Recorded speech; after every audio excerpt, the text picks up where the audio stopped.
Well, hello, everyone. This is a special Flagstaff City Council meeting. Today is Wednesday, June 17th, 2020, and I would like to go ahead and call this meeting to order. Provide notice that we have the option to recess into executive session for legal advice, should we so choose to do so. With that, can we have roll call? Present. Present. I am present. Present. Present. Present. Present. Thank you so much for that. Vice Mayor, would you like to lead us in the Pledge of Allegiance? It would be my honor. Please stand. I pledge allegiance to the flag of the United States of America and to the republic of which it stands, one nation, under God, indivisible, with liberty and justice for all. Thank you, Vice Mayor. Mr. Aslan, can you please read our mission statement? It would be my pleasure. The mission of the City of Flagstaff is to protect and enhance the quality of life for all. Thank you. So with that, I just want to remind everyone that last night, during our budget hearing, we took public comment. We have since then closed public comment, and we are now here on this item. If you submitted comments for public comment last night, and those came in, this morning, and they came in this morning after 2:45, we will not be reading those because we have closed public comment. We're now down to item number 4 on our agenda. This is consideration and adoption of resolution number 2020-36. This is a resolution of the Council of the City of Flagstaff adopting the budget for the fiscal year 2020-2021. Staff's recommended action is that we read resolution number 2020-36 by title only and then adopt, and then we would reconvene into a regular meeting. Council, I am going to go ahead and do something that I do not normally do. I am going to go ahead and I am going to start this conversation. After that, I will take Mr. Aslan. And then if people could queue themselves up into the queue as to the order they'd like to speak, I would appreciate it. Mr. Aslan, did you have a question? I was just hoping to speak after you had a chance. Okay, thank you. I appreciate that. And so first and foremost, I would like to say thank you to everyone who took the time to send in a comment regarding our city's fiscal year 2020-2021 budget and tax levy. And I also want to say thank you to all of the members of the Flagstaff City staff who read them into the public record last night. Normally, I do wait until the end to speak, but with this particular item, I'd like to speak first. I have spent a lot of time trying to figure out what lens I should wear for this conversation. And after listening to all of the comments that we received last night, I decided that I'm going to go ahead and wear them all. I'm going to wear the lens of a third-generation Black daughter of Flagstaff. I'm going to wear the lens of someone who has worked directly with the members of the Flagstaff City Police Department for over 27 years. I'm going to wear the lens of someone who grew up in poverty and has had good and bad interactions with police officers. And I'm also going to wear the lens of the mayor of the city of Flagstaff. All that being said, I want to be clear to everyone out there that I do not speak for all Black people in Flagstaff. I'm going to speak directly to 3 items, and I'm going to provide a recommendation for each one. First, I want to talk about investment in the community. Many people have indicated that the statement that the city of Flagstaff sent out that said that we had not yet discussed this topic, that being of the defunding of the police or the budget, and that no such topic had been scheduled for discussion, had caused confusion. I just want to remind everyone that since I have been mayor, this council has never spoken before listening to the community and before discussion with our community. Definitely, there have been protests all over the world, and there have been people weighing in during the public comment section of our agendas about this issue. That is why the public comment section for items that are not on our agenda is a standing item for every council meeting. And during the public hearing, we took a lot of information. But this right here is the first time that we've had a chance to talk about the Flagstaff city budget or any of the things that other people have talked about. This is the first time that we've had the opportunity to speak on it, and I think council will have a lot to say because I know that I do. I was not born when Nixon became president. And as a woman, especially a Black woman, I get tired of people taking the things that I say and giving credit to other people for them. I'm the mayor of the city of Flagstaff. There are 75,000 people who live here. I have said many times that as mayor, I represent the people who voted for me, the people who did not vote for me, and the people who could not vote for me. Those people being people who are undocumented, people who are under the age of 18, and people who have prison background records that have lost their right to vote. I believe that democracy works best when all voices are heard, and that includes the ones that I might not agree with. I have always amplified voices not heard. I have always made room at the table and held the door open for others that were not welcome or wanted in certain spaces. As someone who has had her voice muted, I have been very clear that I will not do the same to others. That is what my statement about the silent majority was about. I personally wonder what our conversation as a community would have sounded like if we had to use the hashtag invest in community rather than defund the police. With that being said, I want to remind council that council has invested over $200,000 in countless staff hours in the development of a framework for our city to shift from our current budgeting model to a priority-based budgeting model. And we can look at this as an opportunity to put that into action. So my recommended action, or my recommendation in this particular area, is that we move next year's budget discussions forward utilizing the model that the council has approved and has a framework for. I think we need to start with a budgeting 101 workshop to make sure that everybody truly understands how the budget works. And then I think we need to talk about each and every department, what they do not do, what they are responsible for, and what they are not responsible for. I think we need to hold community meetings in different spaces, not just on Zoom. And it might be out in a park with everybody 10 feet from each other and a big, huge, whiteboard to explain it. But I think we need to make sure that we get everyone's input, everybody that lives here, those that want to participate in the process, and that we need to build our budget from that. I do not think that we should be focusing on just one area of our budget. I think we need to look at our budget in its totality. The second thing I want to speak to is the police. Okay, this has two parts.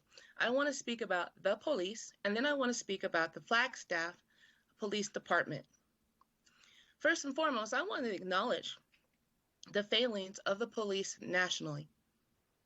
All you have to do is turn on the TV and see what is going on in our country. All you have to do is turn on the TV and see the countless videos of people who are being mistreated. This is something that I can't imagine what it would be like to work in a profession where people are failing and you yourself are trying to do something that is positive. I think it would be very hard to be in such a profession. Obviously, something needs to be done. There are definitely people, Black people, who are being murdered by police officers. And I think that you will find police officers that don't agree with what other people who are police officers are doing. I also know, at least from my standpoint, speaking for myself, that it puts me in an awkward position. I came in as an activist, right? And over the years, I've had the ability to speak up and defend people who were LGBTQIA+, people who were undocumented, people who were indigenous, women's rights, and a whole host of other things. And now I'm in the position as a Black female of trying to defend the few that seem to be in the middle of this mess. I can tell you that as somebody who has always been painted with the same brush as many other people, I understand what that's like. And that is why I lend my voice to the few that I know are good. I have been called an Uncle Tom by one side of this equation, and I've been called the N-word and the dark-skinned leader from the other side. I can only say as myself, as a human being, as an individual, I am going to speak my piece to this. I want to talk about the Flagstaff Police Department. There was a card that was submitted that mentioned the police shootings that happened in Plaza Vieja. This individual said that she sat in her house and heard 2 people killed by police. She is right, and I want to acknowledge that. And I want to acknowledge how horrific it must have been to sit through that. Officer Tyler Stewart, he was also shot and murdered in Plaza Vieja. He would be the 3rd. He responded to a domestic violence call. I also want to mention Officer Jeff Moritz. He too was murdered. He was responding to a disturbance about loud music. And I want to mention Officer Daniel Beckwith. Officer Daniel Beckwith, like Dion Johnson, who I will speak about in a minute, he was 28. He committed suicide after shooting and killing the older man in Plaza Vieja who was mentally ill, who had a gun, who people were afraid of. I listened to the tape of that shooting over a dozen times. And for me, I could hear in his voice the way that he was begging that gentleman to drop his gun. And afterwards, when he was pronounced dead, 2 people died that day. You could hear it in his voice. When I got the call from Chief Treadway that an officer had died, Chief Treadway did not have to tell me it was suicide. And he also did not have to tell me it was Beckwith. I want everyone to know that I wholeheartedly agree with them when they say that our police are not trained to be social workers. When people say they're not trained to be mental health workers. When they say they're not trained to be substance abuse counselors. When they say they're not trained to be parents. I agree. Those are roles that they should not have ever been asked to fulfill. Those are not roles that we as a society should have ever defaulted to them. I believe that our police officers would agree with me, and I believe that they would agree with you. It has been obvious for decades that we the people have been asking the police to do simply too much. Where were we as a community when the mental health hospitals, detox centers, and behavioral support programs were closed and defunded? How come we weren't protesting then? Where were we when our schools were defunded, homes were broken, community forgotten, and neighbors just flat out stopped being neighborly? I have spent the last 27 years of my life organizing in 2 neighborhoods here in town, and the majority of that time I have spent working directly with members of the Flagstaff Police Department within those neighborhoods.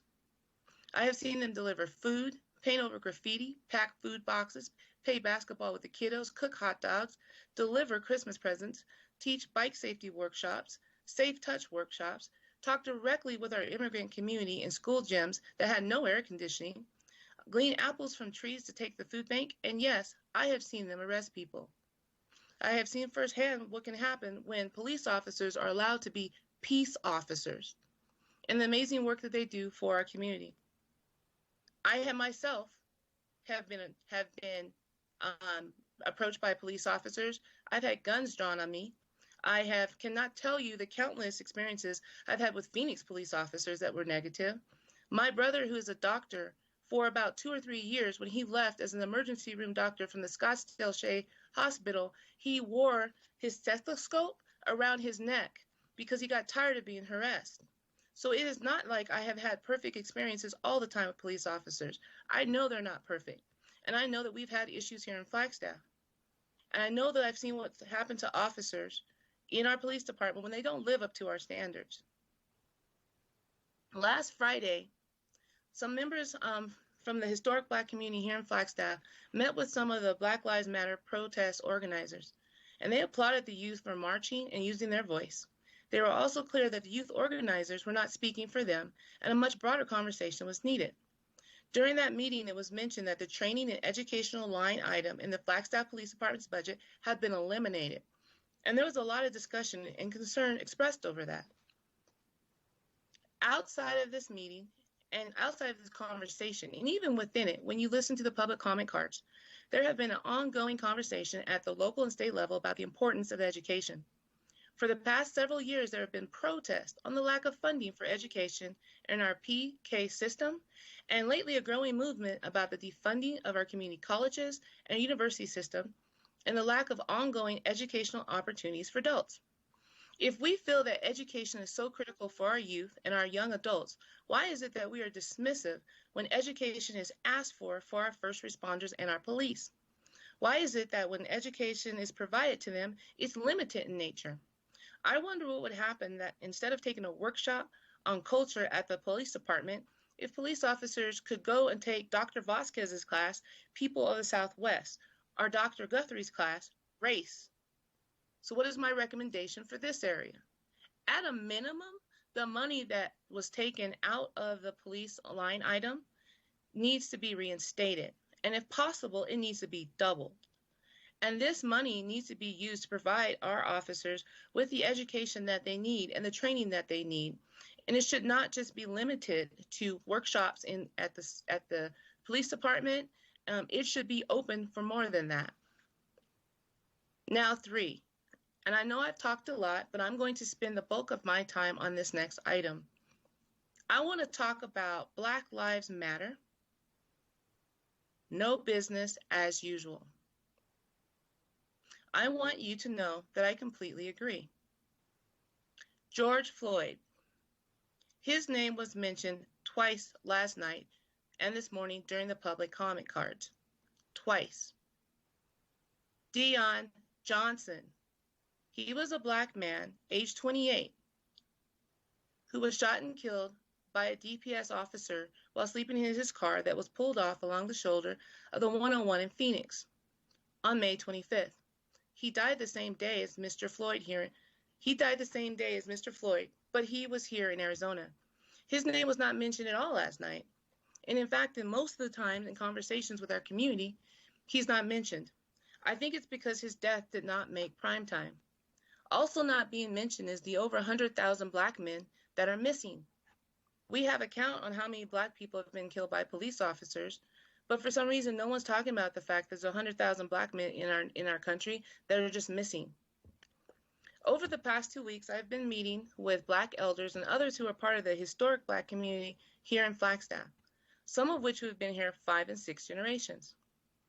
They were clear that the black lived experience in this city, state, and country is more than just about the police. Yes, let's be clear. The police are a big part of the experience, but there is so much more, a lot more, that needs to be discussed. This is about the systematic racism and bias that this country has willfully participated in for over 400 years. This is about the privilege that we see in which a black man's murder that sparked an entire protest, an international protest, and his name was only mentioned twice in over 9 hours of comment. If Black Lives Matter, and if the city of Flagstaff is truly down with no business as usual, then I want to know what happened to the conversation with the historic black community of Flagstaff. When exactly did this city make space for a purposeful, and meaningful conversation with this historic black community? When did this city ask them what they thought about the city's budget, how they would like to see things allocated, what programs they wanted to see funded? There were a lot of references to the protests made during public comment about the budget, but I heard nothing about Flagstaff's black community, what they thought, what they needed, and what they wanted to see us move forward. Please understand this. When I say I am a member of that community, I didn't get the memo, neither did the others in the community when I asked them. I saw the signs, my daughter went to the protest. I heard the community's proposed solution to the issue, but once again, Flagstaff's historic black community never got invited to sit at the table that we helped to build. We never got the mic. As a black woman, I am a part of a group called People of Color. I definitely identify as a person of color. But for me, at this time, this is not about people of color or black and indigenous people about color. It's about black people and the 400-year-plus legacy of our history here. While other people of color's journeys have paralleled the blacks in America and have sometimes crossed over, there are nuances to being black that while you have empathy, you will never fully understand. There is a story about a shepherd in the Bible and his flock of 100 sheep, and the one that goes missing. And that shepherd, he left his flock to go find that one. It wasn't that the other 99 weren't valued. They had a lot of value. It's just that it wasn't about them. Or the mom who has 2 kids and it's the one child's birthday, and the focus is on the one kid, but the kid whose birthday is not wants attention too. Right now, in America, in this state, and in Flagstaff, Arizona, the focus should be on the Black lived experience. This progressive community needs to hear firsthand from Flagstaff's historic Black community about how they feel about the gentrification of their neighborhoods, the lack of acknowledgement to the contribution that Black people had in the establishment and development of the city, how they feel they are treated by the people who have moved here, those who are not from here, about the lack of employment opportunities for them, even though the majority of us would be considered overqualified for jobs that they apply for, how it feels to be stuck in jobs and never promoted, how they feel about their children who go to a school system where they're not reflected, and why they have to ask about Black History Month and why there's no programming, why their children are leaving Flagstaff after graduating, even though they were born here, why they can't afford to buy a house here and they've been here 4, 5, 6 generations, about the fact that their culture and history is not readily apparent in this town, save one mural on the side of a building, how hard it is to be a Black business owner here, and finally, how it feels to constantly have their voices muted so others can speak for them. So, what is my recommendation? Flagstaff needs to stop, and they need to acknowledge and give the same respect for Flagstaff's historic Black community that has been given to other diverse populations in this town. Flagstaff, this council needs to fully back, financially support, and assist in the acceleration of the proposal that was presented to you by the Southside Community Association that lays out how that community conversation can take place. Given what's happening in this country, this state, and this city, that should be this council's #1 priority, period. This is a conversation that's overdue by 400 plus years. This is a conversation that me, as a council member, has been waiting to have for about 12 years. This is a conversation that me, as a Black person, as a Black woman in this city, has been waiting to have for almost 48 years. This is a conversation that my mom died waiting to have, my grandparents died waiting to have. Again, I can only speak for myself as one, but I will tell you that that should be this council's #1 priority. So with that, those are my 3 recommendations for this budget. I am going to go to Mr. Aslan. Well, thank you, Mayor Evans. I'm glad you usually have the last word. You're a tough act to follow. But thank you for kicking things off and framing them so well. I think you'll find some alignment about the ways we're thinking about this. And I look forward to echoing many of your sentiments and your recommendations, the imperfect messenger that I am. So we're here talking about the budget, which is a fairly broad subject. And, you know, we've just heard 12 hours of community input related to a part of the budget focused on police funding. I've already submitted a FAIR request to City Manager Clifton that is integrally tied into these matters. And I can't talk about the budget without discussing the details of that FAIR request as it pertains to the question of police funding.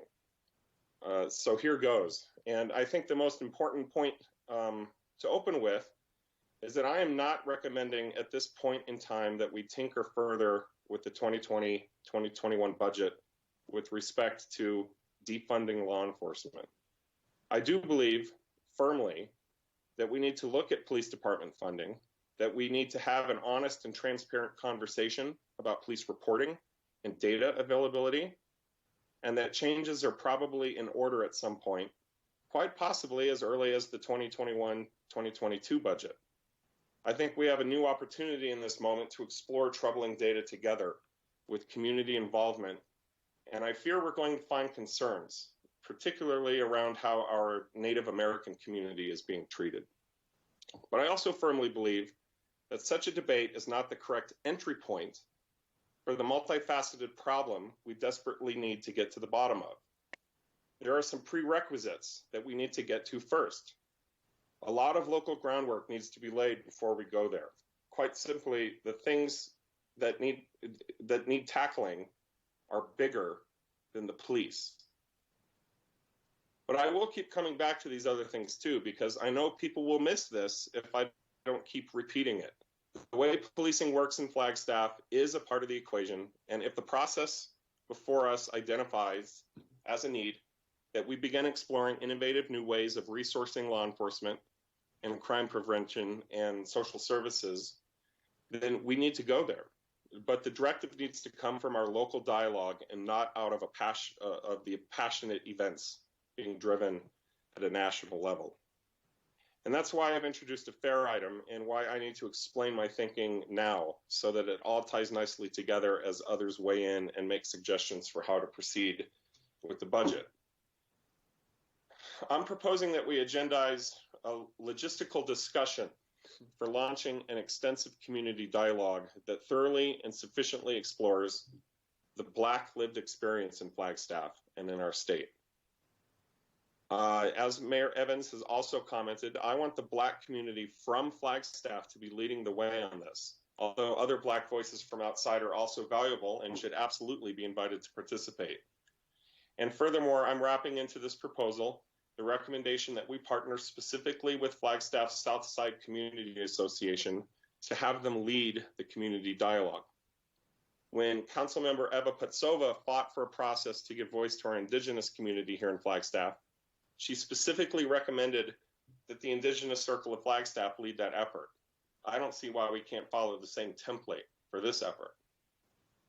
And I spoke at length about this idea on Thursday with Ms. Debbie Harris, president of the Southside Community Association. They're operated out of the Murdoch Center, the site of Flagstaff's historic segregated Black school, in the heart of Flagstaff's historic segregated neighborhood. They are endorsed by the NAACP and have the backing of all the historic Black churches in our community, as well as the Kappa Sigma Sigma Flagstaff alumni chapter of the historically Black Sigma Gamma Rho sorority. Ms. Harris and her community association are the perfect drivers for a specific conversation that needs to happen here in Flagstaff on the issues facing Black people in Flagstaff. While so much is happening around the country and we have a shared moment of potential action before us, our response must be led from within our own community. No national template is going to fit what we need for Flagstaff. When I spoke to Ms. Harris, she had just sent council a correspondence about a group of African American community members, including representation from all the organizations I mentioned a moment ago, who met on Wednesday of last week to discuss their issues and concerns regarding recent events around Black Lives Matter. She specified very carefully that they have become aware that we on council have received comments from others wanting to speak on behalf of the Flagstaff Black community. And she told us, and I quote, "We cannot nor would we ever try to interfere with anyone's right to express their personal opinions or concerns. We want to make sure that the Black community's collective voice is heard." So I'm asking council to honor this approach. I think it's different than just business as usual with our diversity commission, for example. I don't know where this will take us. Frankly, as a white person of undeniable privilege, it's not up to me to speculate on that or to lobby for particular outcomes. My job right now is to listen, and I can't listen when I'm busy prescribing narrowly focused solutions. What I do hope is that wherever the conversation leads from there, we can then move forward on more solid footing, and we'll have more lasting ownership of the results and more sustainable long-term solutions that get us to truer healing. I would like to do something very similar and quickly with Flagstaff's undocumented and Hispanic community, as well as our Native American community, and other groups that feel marginalized and mistreated who step forward asking for this. I don't know yet personally which of the reputable groups representing these communities would be most appropriate for driving additional conversations. I'm willing to put the time into this and get help doing it. But I'm just not as ready tonight to identify those drivers. If you have suggestions, by the way, please contact me. With the Southside Community Association, I am confident and ready. And before I wrap, I want to anticipate the criticism that says, how can we start what will likely be a year-long or longer process when action is so needed now, right? But to me, this is a false choice. Miss Debbie Harris's knees gave out way back in the 60s marching for justice. The time for action is long overdue. So expedience solve the urgency problem. It's far more important at this potential critical inflection point to remain thoughtful, open to ideas and critiques from a variety of perspectives, operating in good faith, and to act in concert with the best minds and deepest wisdom available throughout our local community. If we can achieve this on multiple fronts, starting here tonight with Flagstaff's Black experience and moving on to include other marginalized and aggrieved communities in the coming months, I think that will much better inform our budget considerations the next time we gather to discuss those funding directives.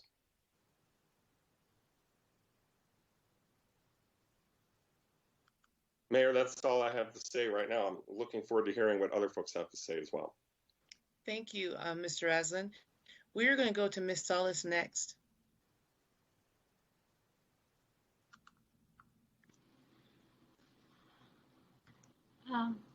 Thank you, Madam Mayor, for eloquently expressing your perspective wearing all the lenses that you can possibly wear. And thank you, Councilmember Aslan, for speaking up with so much passion and dedication serving our community. We are here tonight to discuss the city budget.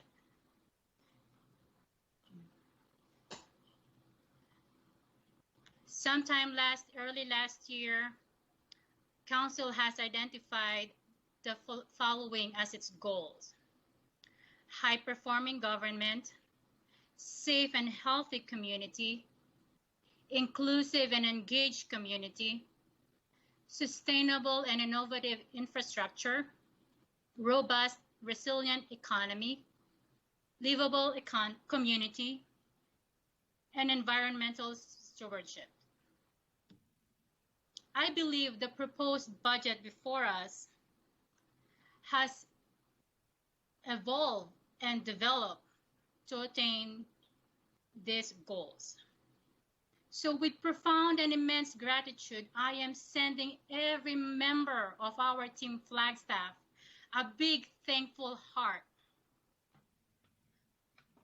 Particularly those who stayed with us till 2:40 this morning reading the 385 public comments sent. I am deeply appreciative of all members of the public who sent comments, and I value and respect everyone's opinions and perspectives. This time, please allow me to speak for myself and articulate my perspective. Please bear with me. First of all, I fully support the strategic framework for truth, justice, and racial reconciliation put forth by the Flagstaff African American community in partnership with the Southside Community Action that was presented by Ms. Deb Harris to address deplorable racial conditions affecting the nation. That means I will also put forth budgetary allocation for such effort in the future. This is envisaged by facilitating an all-inclusive Flagstaff community dialogue about Black lives and the lived experience of Blacks in Flagstaff, with regional and national implications, with a series of public forums, laser focus on addressing housing, economics, cultural sensitivity, implicit bias and racial conflict, and countering pervasive anti-Black racism in our midst. I look forward to working together and building unity in our diverse community and pursue strategic resolutions that can bring us together and to help guide us, continuing the dialogue of shared destiny. To contribute to civil discourse regarding police funding and reform, please allow me to reiterate that the purpose of law enforcement in a free society is to promote public safety and uphold the rule of law, to which each of one of us has sworn to, so that individual liberty may flourish. Trust and accountability between law enforcement and the communities they are sworn to protect is essential to advancing these goals. Without law enforcement, anarchy, chaos, and lawlessness may prevail. The mission of our Flagstaff Police Department is to protect and preserve life, property, public order, and the rights of the individual by providing exemplary service through the establishment of a partnership of shared responsibility, support, and trust with the law-abiding members of the community. I am very confident that every member of our police department abides by this mission with an elevated degree of dedication and compassion. By the very nature of their duty and responsibility, the police, along with our firefighters and EMT, remain the only entities of government that consistently and constantly respond to every situation where immediate help is needed.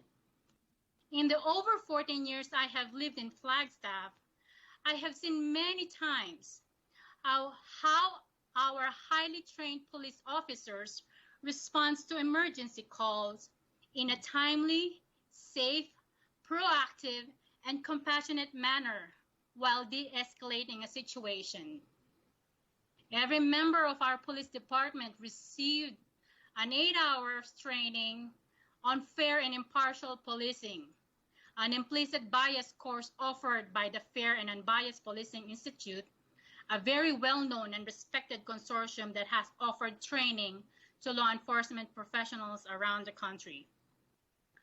I have also witnessed the continuing efforts of our police department to collaborate and partner with our diverse neighborhoods to keep our communities safe and well. Improving public safety and reducing crime by strengthening accountability and transparency, creating opportunities for educational and exchanges such as Citizens Police Academy, establishing regular neighborhood meetings, maintaining communication and follow-up between these meetings, and organizing forums to discuss police policies and tactics. In my view, the nationwide call to defund or even abolish the police is not the solution and means to achieving the change that is sought by many concerned and frustrated members of the community in response to their concerns over rogue police actions and deplorable behavior in areas outside Flagstaff.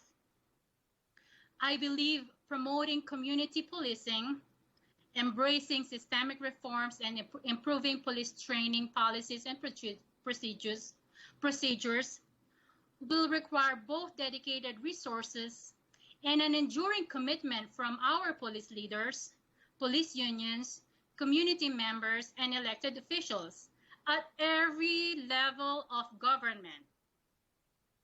Now is not the time to further limit the capacity of our police department to connect and engage with our communities, as well as to provide services to those who are most in need of assistance and protection. Additionally, the issues in our criminal justice system extend well beyond the behavior of police officers. Over the years, reductions in state and federal budgets have slashed funding for mental health services, homelessness, substance abuse, recovery services, offender re-entry programs, educational and vocational training opportunities, and programs that promote economic improvement. It is important to note, however, our combined Flagstaff Municipal Court and Coconino County Superior Court have made successful strides with recovery and re-entry programs. By default, our police officers have filled the void created by funding cuts in social and medical welfare systems, which often places police officers in an untenable position. For example, The lack of funding for mental health services by state and federal governments in recent years means that the police are often the only ones left to call to situations where a social worker or mental health professional would have been more appropriate and safer for all involved.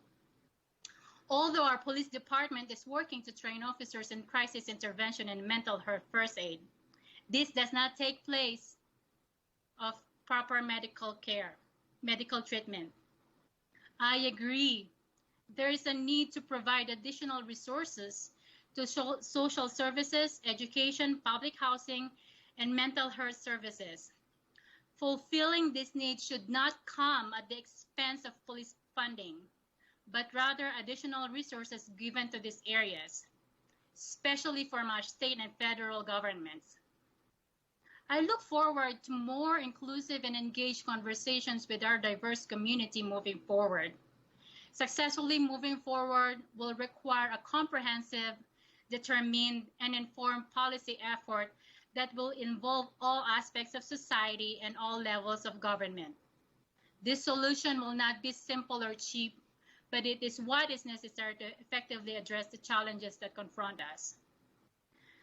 Lastly, I support the right to assemble and protest in a peaceful and lawful manner. I am committed to growing our beloved Flagstaff as an inclusive and engaged community with unity in diversity. I am dedicated toward thriving as a unified community in adversity.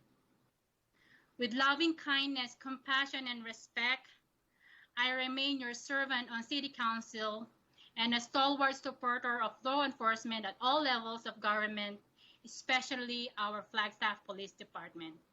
Thank you so much. Thank you, Ms. Salas. I'm going to go ahead and go to Mr. Odegaard, followed by the Vice Mayor. Yeah, thank you, Mayor, and thank you, Councilmember Aslan and Councilmember Salas, for those well-spoken words. I want to thank the community for providing all the comments that we've received for the last week or so concerning policing, asking for change in our community. I really wanted to thank staff for reading all those comments, with COVID and how we do business as a council body. It's a huge lift on our staff to do what they do to provide what we do in the service for our community. Really want to say last night when I left, there was a picture that was posted by a member of our community, Amber, of one of our officers shaking a little boy's hand. Well, that officer, she has a smile on her face. Every time I see her in the community, whether it's out in the community or there at a police station, she always has a smile on her face. A couple years ago, in this neighborhood of Sunnyside, because I'm here a lot, I have my place of business here in Sunnyside, and so I'm here a lot. And she was walking down the sidewalk in one of the side streets one afternoon with a little boy in her hand walking down the sidewalk. And so I, of course, pulled up. She's got a smile on her face, so she's always very pleasant. So I asked her, I go, what are you doing walking down the sidewalk? You got a little boy with you. She goes, well, this little boy can't find his home. And, just breaks my heart when you see something like that, where our officers got a smile on their face, want to help, especially a little child in our community who is lost, who cannot find their home. And, well, I heard the story later. That little boy climbed out of his bedroom window and just started walking. And fortunately for everyone involved, especially with the family, that officer found that little boy and got that boy where he needed to be with his family. We've heard from Miss Harris. She said, now is the time to actively engage the entire community in meaningful dialogue and action for social justice reform.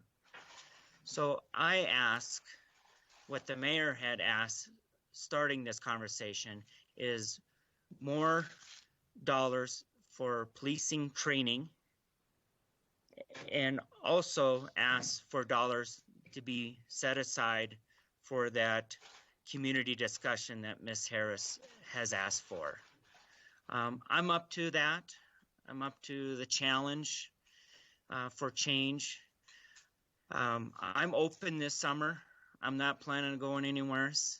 Last year at this time we had the museum fire. Hopefully we don't see something like that again. And so I'm available, start this summer, just to have those community conversations. And so, Mayor, thank you very much for allowing me the time to speak. Thank you. We're going to go to the Vice Mayor, followed by Ms. Whelan. Thank you, Mayor, and hello, Flagstaff, hello, city staff, hello, FPD, hello, everybody, really. Thank you for tuning in tonight and being a part of this conversation. I want to just express gratitude to everyone who's engaged with us throughout the last weeks and months and even years. I want to express gratitude to our police department, our city leadership, to you, Mayor, and to our council. Mayor, I appreciate and respect and support everything you said. And I like what you laid out. I'm not going to repeat what you said, but I did take notes, and I'm looking at it, and I believe in very much believe in everything you said. And especially with the training, and Councilmember Odegaard and others were saying this too, we definitely need to train our police department and support that financially.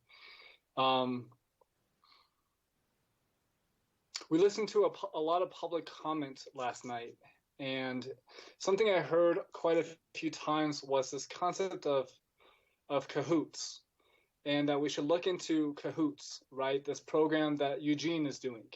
And so I took it upon myself today to do just that. And what I found was pretty remarkable, actually, and I'm very excited to report back what I learned. Cahoot stands for Crisis Assistance Helping Out on the Streets, and is part of a larger umbrella program called White Dove that began 50 years ago out of some college kids, graduates, basement, wanting to do better for the community, knowing that something else could be done and should be done. It's a mobile crisis intervention program providing free confidential services in the Eugene and Springfield area 24 hours a day, 7 days a week. Free response is available for a broad range of non-criminal crises, including homelessness, intoxication, disorientation, substance abuse, mental illness, problems, and other dispute resolutions. It's basically 3 vans that go out in the community with 2 professionals. One is an emergency person, and the other is a mental health trained personnel. And they get out there and they de-escalate. They sit down with the individual. They give that person water, and they start a conversation in providing the individual with solutions and support. They come unarmed, and in casual clothing. And they work very closely in partnership with the police department. And that aspect is huge. That partnership is huge. And they're widely supported by the community, right? And they have the support of everybody, because at the end of the day, they're dealing with calls of which the police department dealt with and the fire department dealt with. And they're taking that workload off, in return saving those communities $15 million a year. Okay, I want to just let that sink in. That's saving that population $15 million a year. Now, the population between those 2 locations is about 230,000 people. And so you're probably asking, what's the cost of this effort, right? $2.1 million to run this operation. And they have other resources that they provide other than the van mobile crisis unit that's dispatched by their non-emergency line. But this got me really excited when I learned about this. Cahoots fields over 20% of the calls made to 911. Okay, so and out of the 24,000 calls they received in 2019, police were only needed for backup on 150 cases. That would be, if we did something like that locally, that would be huge, And that's something that's not new to the city, to the county, to our police chief and leadership team, our sheriff, our, these conversations have been had and have been in the process through the Criminal Justice Coordinating Council, CJCC group, of which I sit on, and we're actually talking about this topic on Monday with the county in a joint county-city meeting. So I'm excited. I think there's room for partnership with the county to do something similar here locally and have it dispatched through our 911 non-emergency line. And, if you look at the 2019 annual report from our police department, what a beautiful report, right? It talks about some really wonderful things like life-saving awards, public engagement, trainings, and so much more, right? And in those same numbers, there's some charts and tables and pages that are very disheartening, right? 4,697 adult misdemeanors in 1 year, 444 juvenile misdemeanors in 1 year, 1,131 adult felonies in 2019, and 102 juvenile felonies in 2019. These are the people we could be directly impacting if we were to do something like Cahoots locally. And under public assist and public intoxication in that report, there's about 10,293 cases, making up 13% of total calls. That 10,293 cases, I believe we could divert into another program that works in partnership with our police and is really a win-win across the board. So I'm thinking this is probably going to cost close to $1 million for a population our size, and we can talk about the numbers later. But, I just wanted to float that out there. I heard Councilmember Aslan talking about what we can do and that this action is long overdue and that we need to hit it from multiple fronts. So this is a front I think we can hit it from. Councilmember Salas talked about officers being called upon to handle mental health and other topics of which other professionals might be appropriate for. This solves that issue, and it doesn't cost a lot of money, and it would save the city, I believe, millions. So that's what I want to focus on with my comment right now. I think that's a win-win and something we can really take this energy of this moment and move forward with and really make some drastic measures of taking this plan and putting into action at that county meeting on Monday, but with the city on board and council on board. Thank you, Mayor. Thank you. We're going to go to Ms. Whelan, followed by Mr. McCarthy. Mayor, before I begin, I would just like to pause for a minute and express my gratitude for your words. So thank you for taking the lead. As a European American, I see a problem and I've got to fix it. And the indigenous community helped me with that. They helped me sit and bear witness. And I believe that's what I'm being asked to do with from the letter from the South Side Community Association. Before I talk about that, I too want to talk about our budget. This year's fiscal budget has no increase to the primary property tax for existing development. This is important because we cannot continue to burden property owners at this time. To take a step back and just let that sink in. We all know that we're going to walk together through whatever we have in the future, our COVID crisis, our recession, possibly depression, and we're going to do that together, and we're going to be Flagstaff strong. I'd like to see our housing budget increased, especially during such times.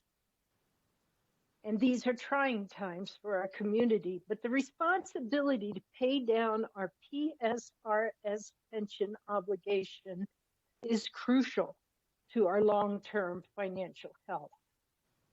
And I hope that if we see additional savings throughout the fiscal year, or we have additional monies come through in CARES funding, that we can pledge to put it towards our most vulnerable communities and increase our housing allotments. So with that being said, when I first got on council, we were faced with a budgeting process that was a base budget with incremental raises. And after experiencing that 1 or 2 years, it felt very important to me that, yes, we had these community goals, but we never had community discussion. It's like we created in silos, those of us sitting on the dais, this, oh yeah, and we'll do this and we'll do that. And I am very, very hopeful that, and I believe Mayor and I believe Council Member Salas sees the need and the impact, I think we all do, of really putting our community first and then really being public servants of what our learned, wise community, where they want to take us as a whole. So I really look forward to what you said, Mayor, that we build the budget from our community. The second piece, Mayor, that you spoke about was about the police and the Flagstaff police. And I heard over many of those comments that I am so grateful we got the training of mental health and first aid. I believe, and I would like to hear more about that money, but really that first started out with Deputy Chief Musselman and Chief Treadway sitting at a table with community members talking about what are we going to do about our youth and suicide. And the police said, let us take the reins on this and not only use this training within the police, but let us become trainers and let us train others so we could have this movement go on in our city and in our institutions. So I believe that that is the piece that people were bringing up that had been cut. And that also had been cut because of an IGA with the state education department that they would begin to do that training too.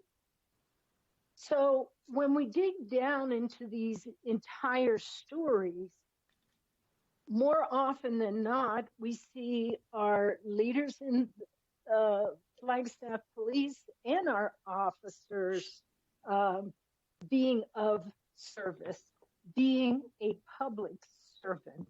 And that's very important. And finally, I would just like to take a minute and say that I pledge to support a process to actively engage our community in meaningful dialogue and take action for social justice reform. And I pledge my attendance at the public forums if wanted. And I look forward to listening to the recommendations of the community and take action from those recommendations. And that is were the exact words that was used from the letter from the Southside Community Association. So my direction in closing would be to direct monies for our Southside and the training, if need be, for our police department, and to get that moving once we've had that community discussion. And in closing, I would just like to say I'm extremely happy for the process that we are beginning to go through. I am grateful for our team at the city, and I am grateful for our leadership that sits at the dais. I'm also grateful for our community. So thank you. Thank you so much, Ms. Whelan. We're going to go to Mr. McCarthy. Well, thank you, Mayor. I've been listening intently. A lot of the things that have been said, I would have said, but I'm not going to restate them, obviously. I'm supportive of everything I've heard. I just want to point out that some of the things that we want to do and should do will take some time, measured in weeks and months, not in days and hours. We've been working on the budget for what, 6 months or more. We've had all-day meetings on it. We've had agenda items in the evenings. So it's not really a good time to make major changes to the budget. However, I heard a couple council people say that we need to add back in that line item for education of our officers. And I presume that would be sensitivity training, mental health training, first aid training. I believe that we can tonight add that back in. After I get done, we'll listen to staff and see what they think about that idea. I wrote something on Saturday, and I'm going to read it right now, which ties in actually very tightly to what we spent a whole evening on last night. So here's what I wrote. Based on my knowledge of the Flagstaff Police Department as a private citizen and as a council person, I believe that we have an excellent police department. Mistakes are made, but our police managers do not let problems sit under the rug. My experience is that the problems are addressed. Whatever the situation is or is not, it is my duty as a council member to make sure that we live up to a high ideal. Accordingly, as a first step, I would like the police department to make a presentation to council on their policies and procedures regarding racial profiling, de-escalation training, and the use of force. I would like to know if we have any rules on the various types of chokeholds. I would also like to know how complaints of inappropriate actions are handled. I would like to know if we have procedures to prevent hiring officers that took inappropriate action in other police departments. I will come back to that in a minute. I do not make this request as an accusation in any form, but as an appropriate request for oversight. So that's the end of my comment. As far as, I know of a case, I was actually dating a young lady, and her husband was a policeman in Mesa. And in front of her children, this officer pulled his gun out and put it to her head and threatened her. And appropriately, the Mesa Police Department fired him. But guess what? The Maricopa County Sheriff hired him. So the point is, this is an example of a man that was let go for inappropriate action, but then he got a job at another police department. I want to make sure we don't have any of those procedures. So as far as the overall budget, I'd say leave it the way it is, with the one exception of please add back in the education of officers for sensitivity, mental health, and first aid training. And the other things we talked about, the other council members, we definitely will address those, but it can't be done tonight. But it will be done. Thank you. Thank you, Mr. McCarthy. I want to turn it back over to the city manager because there was at least seven council members that want to see the, money for police when it comes to training. And then there were 6 council members that want to see money allocated, set aside for the Southside Community Association and the conversation we want to have. So I want to turn it back over to you to see if that would be possible and what your thoughts are about it.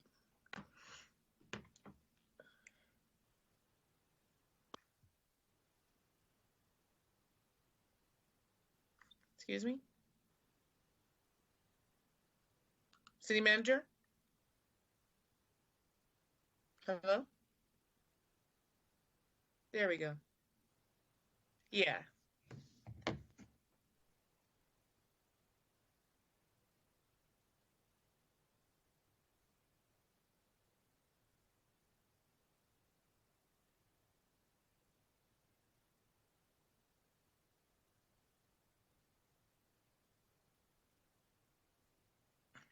Okay, so I guess I want to just further flesh that out.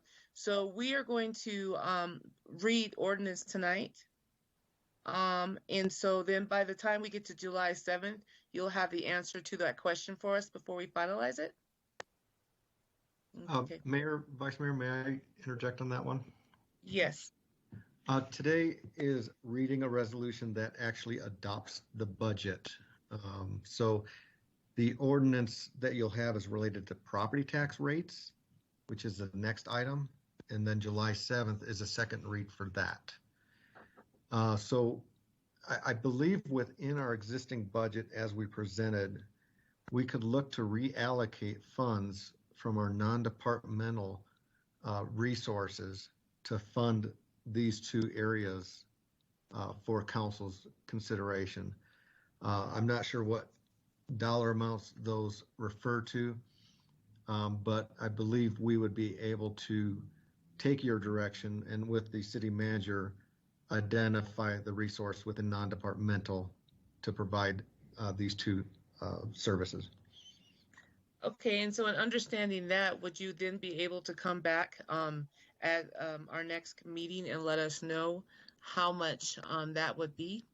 And yes, we can take a look at the police training budget, but I think we need, I don't know if city manager, you have a thought on this as far as what the dollar amount for the other action that we'd like to move forward with.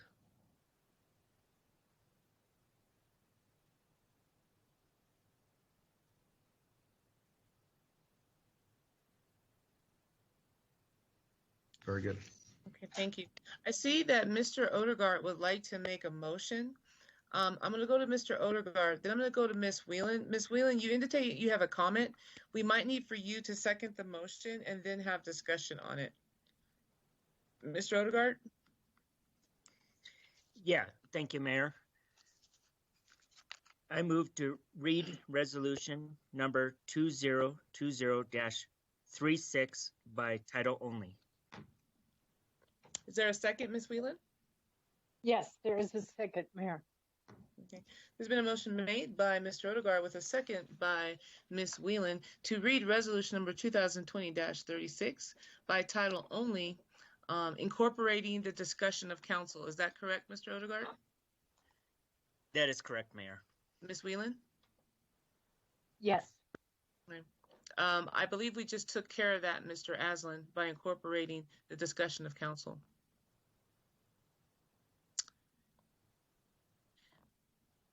Okay, Mr. Odegaard, can you restate your resolution with the amendments that council just made? Sure, Mayor. I wanted to thank first Rick for those additional comments. And so I move to read resolution number 2020-36 by title only with the additional amendments concerning police funding for trainings and for community conversation. Ms. Whelan? Thank you, Mayor. Mayor, my concern, and I'd like to hear thoughts on this, is that before we have these discussions, we don't know what that training would look like. We don't know. So I believe in this budget, we have a council contingency that is part of this budget. 1 second, and I'm just, sorry. Yeah. Okay, so there's just like a whole bunch of chatter. So let me just focus real quick, okay? I'm sorry. So in order for us to have the discussion or to hear your comments, we need a second to Mr. Odegaard's motion. Oh, yes. I second that. Okay, so there's been a motion by Mr. Odegaard with a second by Ms. Whelan to read resolution number 2020-36 by title only, with the additional amendments of funding for police training and also funding for the community conversations with the Southside Community Association. Is that correct? Okay. That's correct. Okay. So Ms. Whelan has a comment, followed by the Vice Mayor. And I need to apologize to Councilmember Aslan having a much quicker finger here. What I was saying is that I really don't want to get into a habit of being prescriptive. I believe that the request was, yes, we need to plan for some of those monies, but already we have designated that some need to go to training for police, and yet we've not had that community conversation. So I just want us to be very wary of jumping into, we know what needs to be done. I truly believe that we don't know what needs to be done, but our community and being led by the Southside Community Association, they will guide us in that direction. Thank you, Mayor. Vice Mayor? Yes, thank you, Mayor. I just wanted to add that, I really just wanted to focus on what you had mentioned about budgeting 101 and community engagement in the process, and that bigger re-envisioning and supportive collaboration that Councilmember Whelan mentioned between the public and us through the budgeting process. And I really hope that we do follow through on that next year. And I'm really excited about that idea. And then I also wanted just to echo Councilmember Whelan's comments about the trainings. I support them, but I also think, we need to put all the options on the table. And that's what I'm hoping comes out of these community conversations that are being set up through this funding. Thank you. That's all. So I guess I just want to remind council that there's two different things. One, here we are talking about funding that's really for a community conversation about Black people and a lived Black experience here in Flagstaff. However, council has already determined that we are moving forward with a community, with a priority-based budgeting model. Council made that decision last budget cycle. And this particular year, we have spent a lot of staff time and a lot of money setting that up. The idea is that we move forward into our next budget cycle, which starts in August, that we are going to do all of that work. So then next June, when council is looking at a budget, council can point back to that budget and see how it directly ties to what the community would like to see. That was part of the discussion that council's had for the past year. So yes. I think council really did a good job. Council did not have a crystal ball, but council did a really good job setting up the framework for what it is that the community wants to talk about when it comes to allocation of resources. And so you will see, Vice Mayor, all of that. You'll get the input of council, you get the input of the community, and it'll be the entire community, right? And so it's going to be a solid budget. I think one that the community will have no questions about. So we have a motion and a second. Any further discussion? All those in favor? Aye. Aye. Aye. Any opposed? That motion does carry.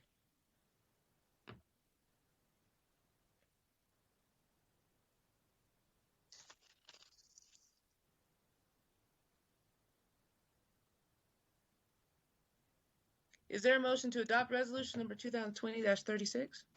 I move to adopt. Is there a second? So there's been a motion made by Mr. Odegaard with a second by Mr. Aslan to adopt resolution number 2020-36. Is there any further discussion? All those in favor? Aye. Any opposed? That motion carries. Thank you. I'd like to go ahead and reconvene into our regular city council meeting. Is it all that I need to do, clerk? Do we need to do roll call again? Thank you. We're now down to item number 5. This is a consideration and adoption of ordinance number 2020-16. This is about our primary and secondary property tax levies for fiscal year 2020, 2021. Staff's recommended action at this council meeting is that we read ordinance number 2020-16 by title only for the first time. We do have public comment on this card. We also heard from Ms. Suda yesterday and Mr. Tatter regarding this particular item. Since that is the case, I'm going to go ahead and move to public comment. Ms. Drum. Hi, Mayor. The public comment we have on this item is as follows. I strongly oppose a secondary tax levy on property owners. Flights pitifully become too expensive for average people, always burdening property owners, which only drives cost of living in this city even higher, which includes pushing the price of buying a decent home even higher and out of reach, never solving the issue of affordable living for many, many people. Property owners should not be the cash cow for city government. A secondary levy seems to simply be just more money grabbing for the sake of money grabbing. And that was from Michael Henderson. That's our only comment on this item. Thank you. Council, do we have a motion?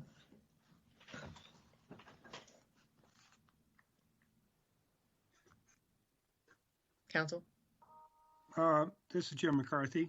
Mr. I McCarthy. would like to make a motion that we read ordinance 2020-16 by title only for the first time, and then I'll have a comment after if it gets seconded. Okay. Is there a second? And I second it, Charlie. So we have a motion made by Mr. McCarthy and a second by Mr. Odegaard to read ordinance number 2020-16 by title only for the first time. Mr. McCarthy. Well, I'll make a comment, and if I'm wrong in any way, I'm sure Rick Tatter will correct me.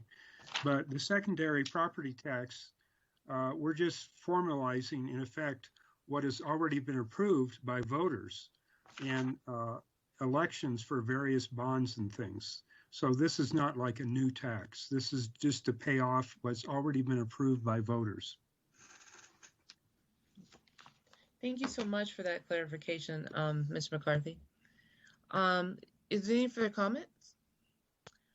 All those in favor? Aye. Aye. Aye. Aye. Any opposed? Aye. Mr. Aslan, were you in favor? Aye. Thank you. That motion does carry.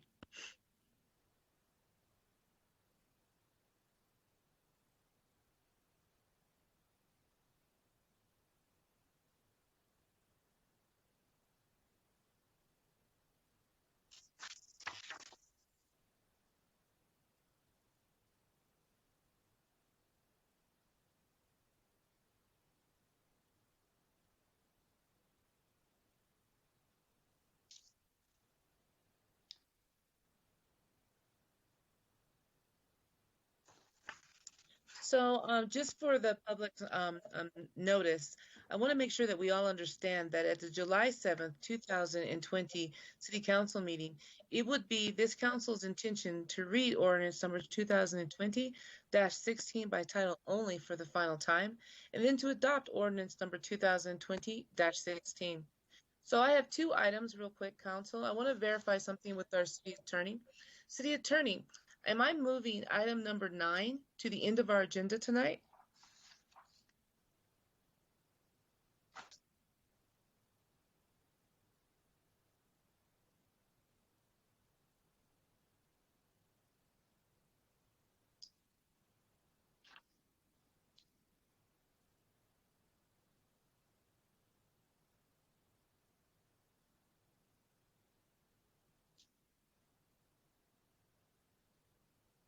Okay, it looks like we're going to take a break. We'll be back at 15 after.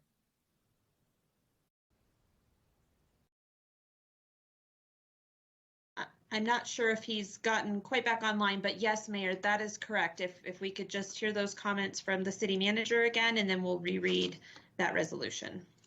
Okay. Mr. Odegaard, can you please make that motion? Yes, Mayor.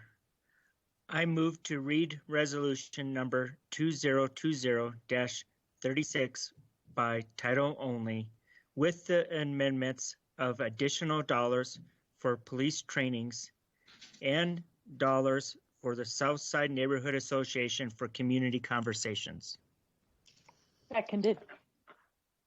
There's been a motion made by Mr. Odegaard and a second by Ms. Whelan. City Manager, can you please provide your comments on the record? Thank you, Mayor, Council. Yes, to fulfill the amendments as placed into the motion, we at the staff level, and specifically through the budget team, will endeavor to find the necessary funding. We're confident that we can do that. We will report back to Council. In that process, we also will reach out to the Southside Community Association and do some due diligence to ascertain what those costs are going to look like. We'll have a better handle of that, and we'll be reporting back to the Council accordingly.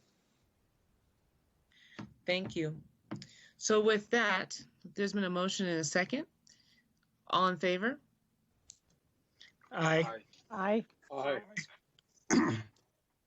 Any opposed? That motion carries. Thank you. A resolution of the Council of the City of Flagstaff, Arizona, adopting the budget for the City of Flagstaff for fiscal year 2020-2021 as amended.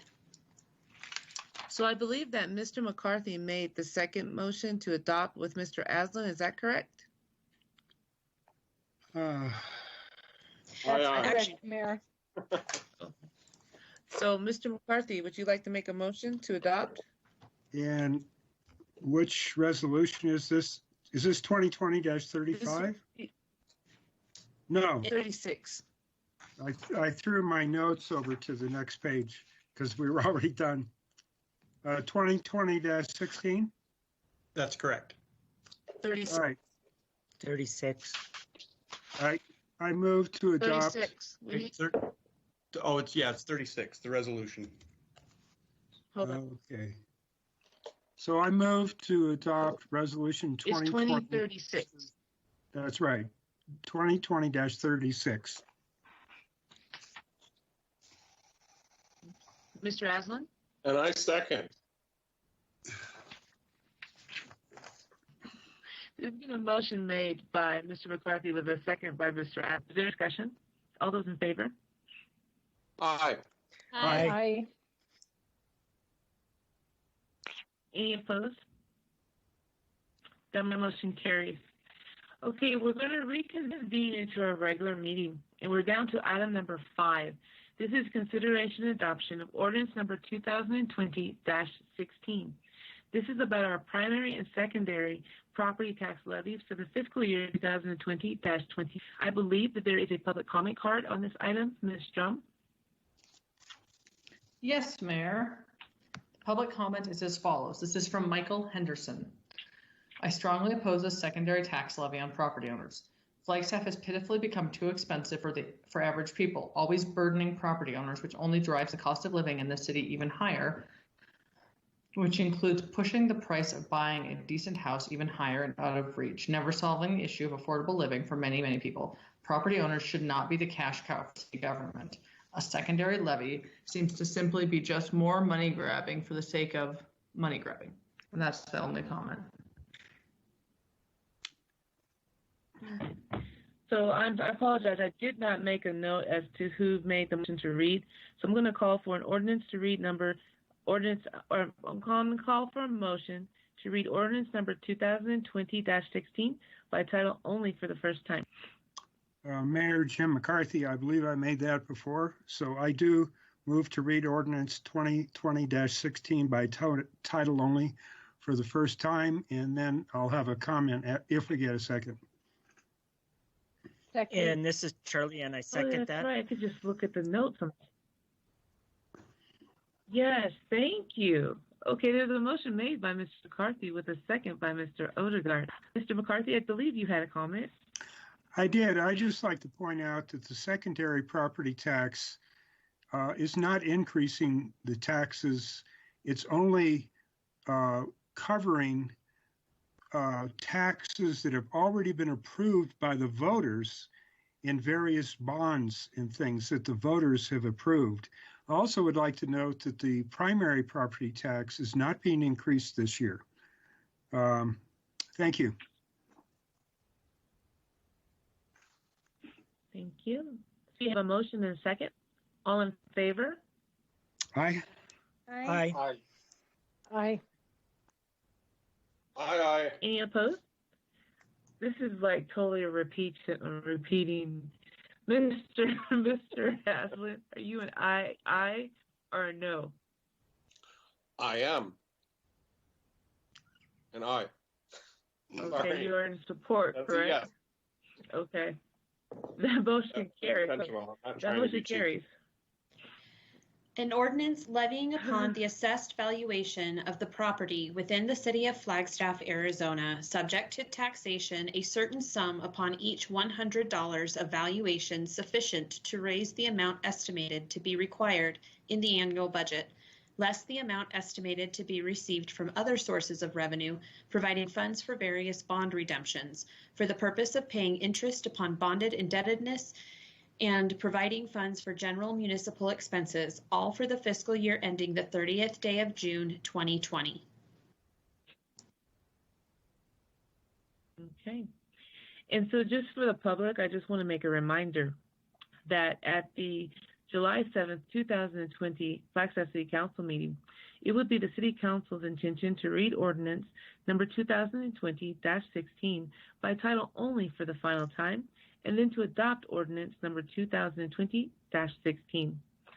So before we move forward, just by way of clarification, City Attorney, are we going to move item number 9 to the end of our agenda tonight because we might have a e-session?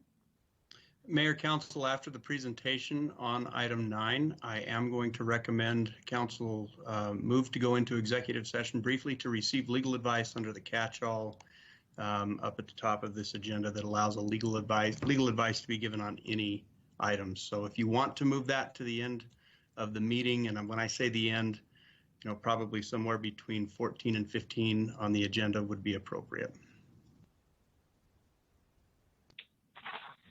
Okay, so I'm going to go ahead and move that to between items 13 and 14.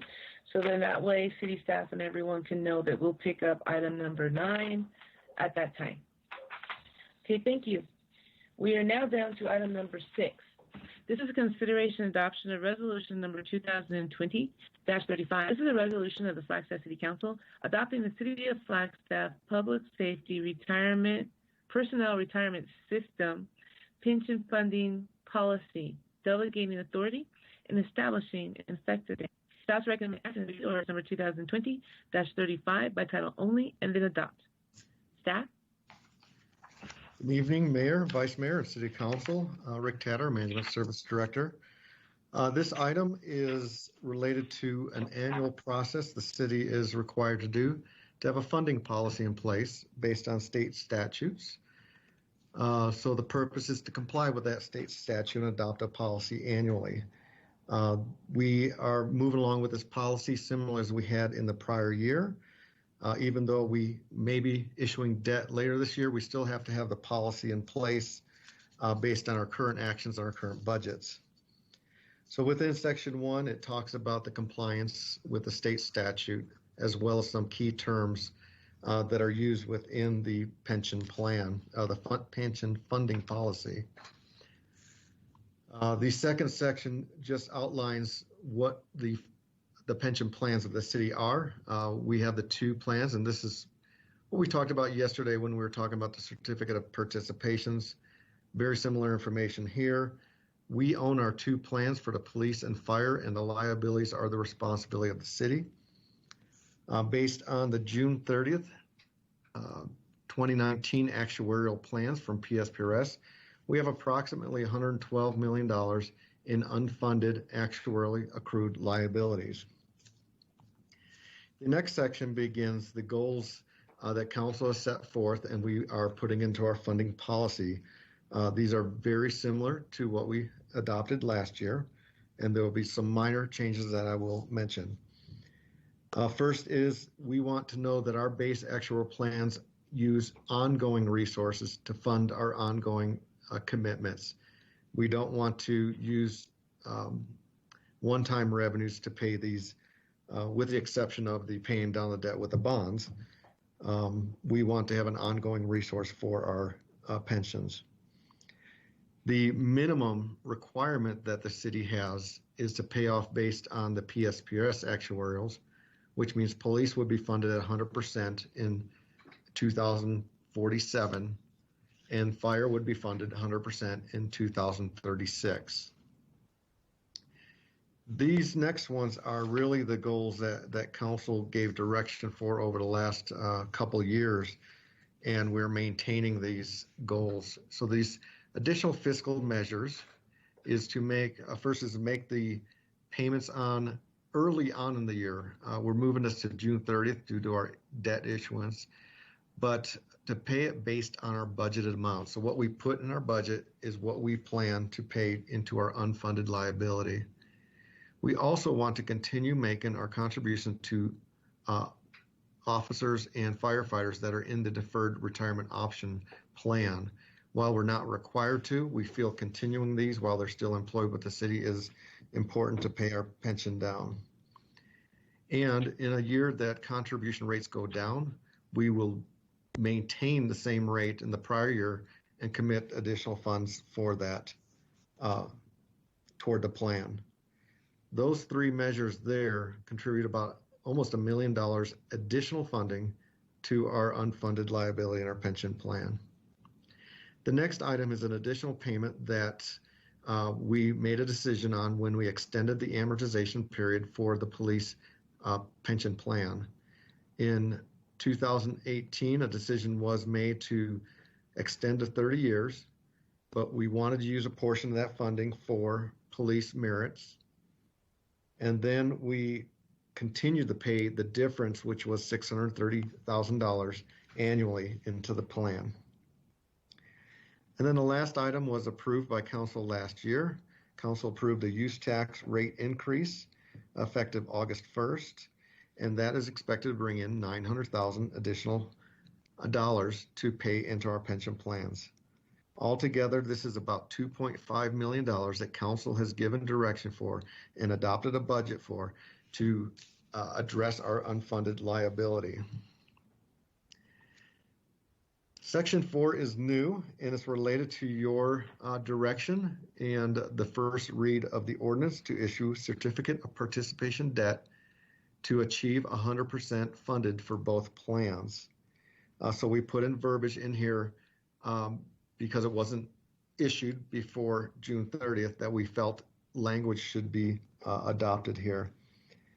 And should council approve the ordinance authorizing the certificate of participation debt, we do expect those funds and that plan to become 100% funded.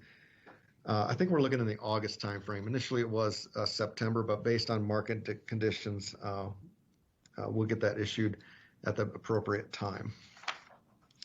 So with that, the path forward is to understand the budget includes the funding policy options that council has in this policy. And we will review this policy once again during the next budget process and adopt and change accordingly. With that, I'll open it for any questions and possible first adoption by resolution. Council, do you have any questions?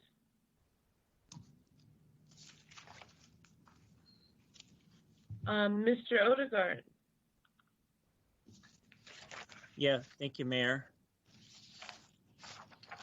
I move to read resolution number 2020-35 by title only.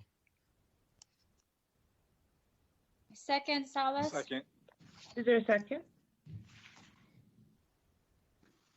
There's been a motion made by Mr. Odegaard and second by Ms. Salas to read resolution. Yeah, a second by Ms. Salas to read resolution number 2020-35 by title only. Is there any further discussion? All those in favor? Aye. Aye. Aye. Aye.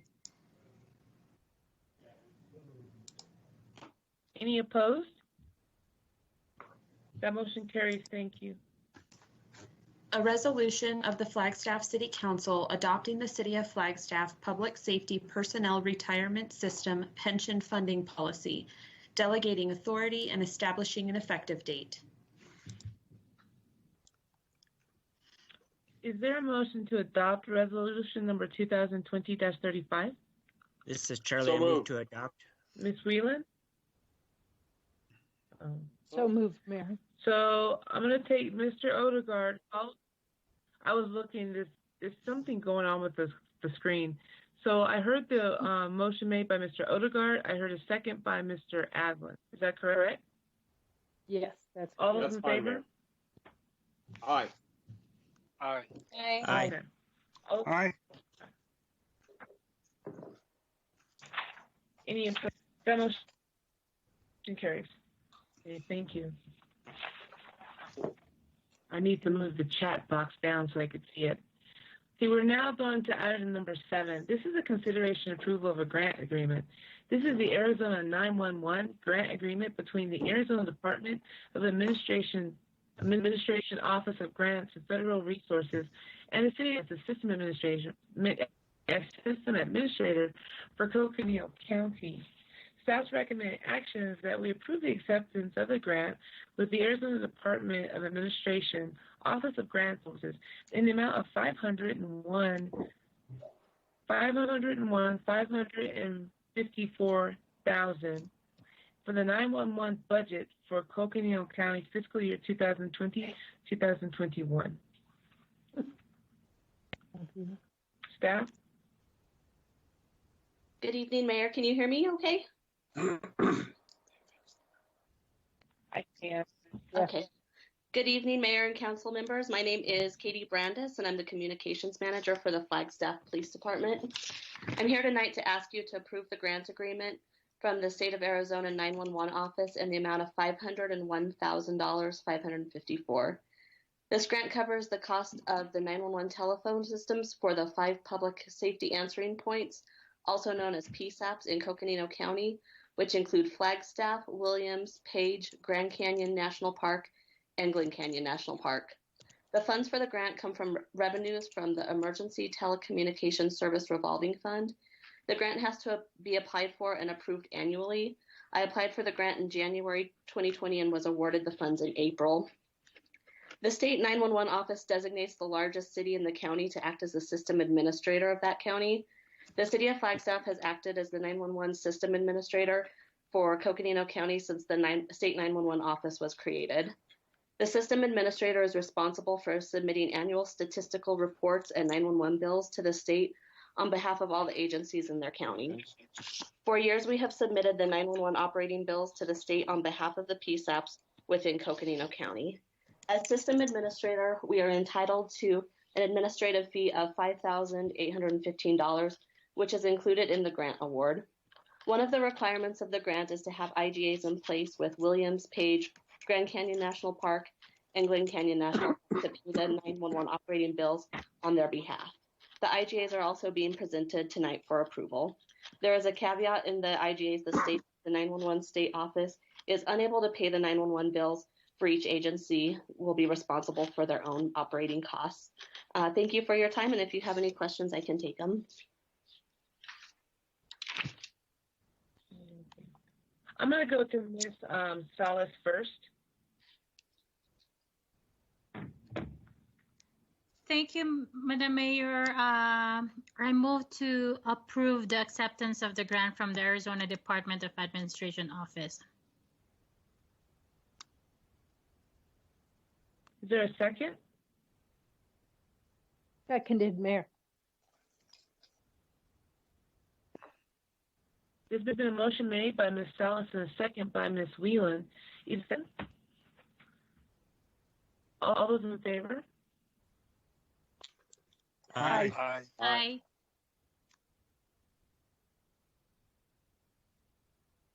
Any opposed? That motion carries. Thank you.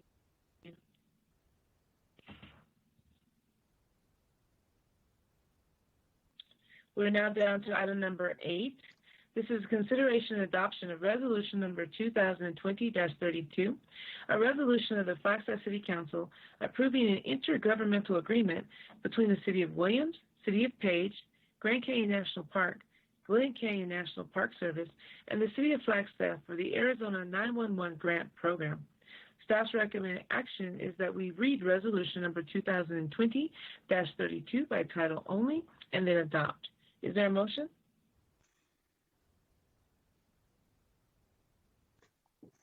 Mayor, so moved. Council? Second. Is there a second? Second, McCarthy. There's been a motion made by the Vice Mayor. There's been a motion made by the Vice Mayor with a second by Mr. McCarthy to read resolution number 2020-32 by title only. Is there any further discussion? All those in favor? Aye. Aye. Aye. Any opposed? That motion. A resolution of the Flagstaff City Council approving an intergovernmental agreement between the City of Williams, City of Page, Grand Canyon National Park, Glen Canyon National Park Service, and the City of Flagstaff for the Arizona 911 Grant Program. Thank you. Is there a motion to adopt resolution number 2020-32? So Motion. moved. Second, Salas. I heard a motion by Ms. Whelan with a second by Ms. Salas to adopt resolution number 32. Is there any further discussion? All those in favor? Aye. Aye. Aye. Aye. Aye. Any opposed? That motion. We're now down to item number 10 of our agenda. This is the consideration and adoption of resolution number 2020-34. This is a resolution of the City Council of the City of Flagstaff, Coconino County, Arizona, authorizing the City of Flagstaff to become a member of the Arizona Municipal Risk Retention Pool, an Arizona nonprofit corporation. Staff's recommended action is that we read resolution number 2020-34 only and then adopt resolution number 2020-34. Staff? Yes, Mayor and council members. Council had received a work session on this item and subsequently approved a movement. This is to the Arizona Municipal Risk Retention Pool. This is a formality in moving this piece of business to the Arizona Municipal Risk Retention Pool.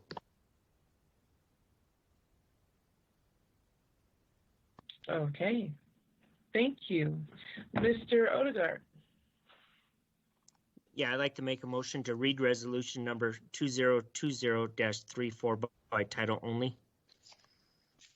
Second. Is there a second? Okay, is that Ms. Whelan? It is, Mayor. Was that Ms. Whelan? Okay, thank you. There's been a motion made by Mr. Odegaard with a second by Ms. Whelan to read resolution number 2020-34 by title only. Is there any further discussion? All those in favor? Aye. Aye. Aye. Aye. Any opposed? That motion carries. Thank you. A resolution of the Flagstaff City Council authorizing City of Flagstaff to become a member of the Arizona Municipal Risk Retention Pool, an Arizona nonprofit corporation. I move to adopt. Is there a motion to? Charlotte Is there a moved. second? McCarthy, second. There's been a motion made by Mr. Odegaard and a second by Mr. to adopt resolution number 2020-34. Is there any further discussion? All those in favor? Aye. Aye. Aye. Aye. Any opposed? Carries. We're now down to item number 11. Consideration and approval of a preliminary plat. A request by AZ North Realty for a preliminary replat of Rio Home, Unit 4, a 5.1 acre site located at 1221 East Emma Drive. This site is in the medium density residential MR zone and has a resource protection overlay, RPO. Staff's recommended action is the planning and zoning recommends by 6-0 vote on 5/27/20 that the City Council approve this preliminary plat. I'm going to turn this over to Mr. Falk. Hi, thank you, Mayor. This is Dan Folk, Community Development Director. And before we get started with the item, I just want to thank you for giving me a couple of minutes. We want to celebrate and thank Elaine Averett tonight for 14 and a half years of service to the City of Flagstaff. Elaine, who'll be presenting this plat tonight, is officially retiring from her position as a Planning Development Manager on June 26th. So tonight will be her last presentation before Council. The Community Development Division will greatly miss the amazing resource that Elaine has been to the division, the current planning team, and the City of Flagstaff. Elaine is the most patient, sincere, ethical, smart, and meticulous planner that has worked for the city for a long time. And her absence will leave us striving to fill a big hole in our team.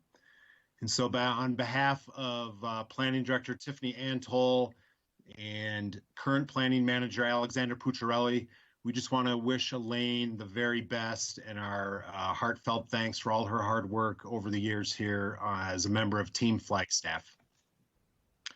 So congratulations, Elaine, and we wish you all the best.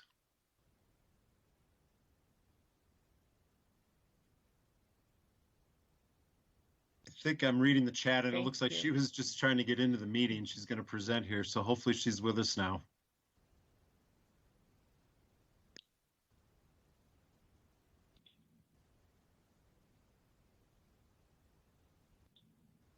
Are you there, Elaine? The chat's beautiful.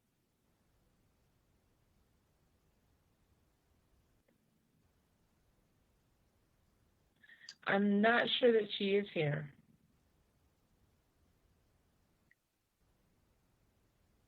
Elaine is muted. Elaine, you got to unmute. Sorry. Oh, she's here.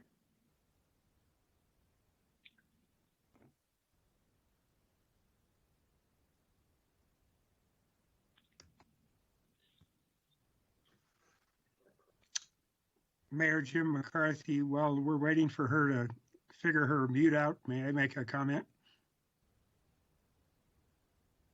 Yes. Yes, Mr. McCarthy. Well, thank you. I just want to point out that Elaine and I have the same master's degree from the same university, and we graduated only a couple years apart, and probably 80% of our professors were the same. So we have a lot in common, and I just really proud of her, and I don't know where she's going next. Maybe I can find out, and I want to wish her the best. Thank you. Thank you.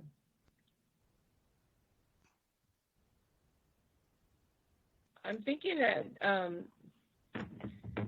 Ms. Elaine might be having problems on her end.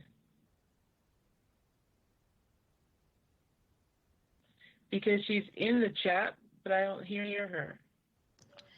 And is this something you or Tiffany could take? Yeah, let me, Tiffany and Alex are both on. I'm really not familiar with the subdivision. I'd ask if one of them could present. Thank you.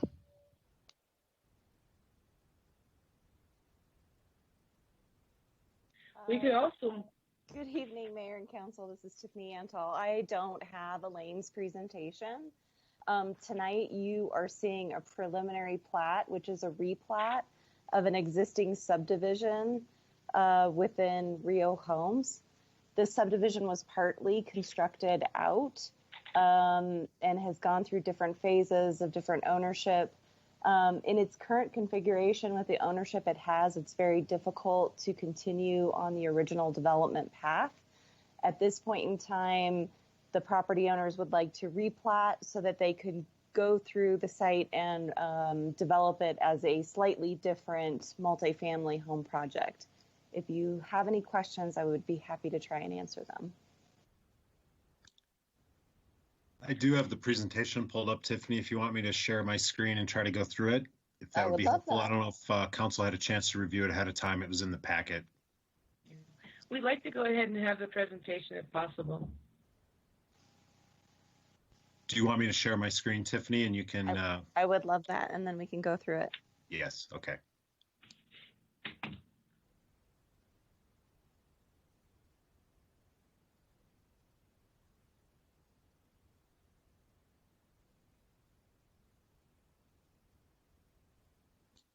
Can you see my screen with the presentation? Yes, we can.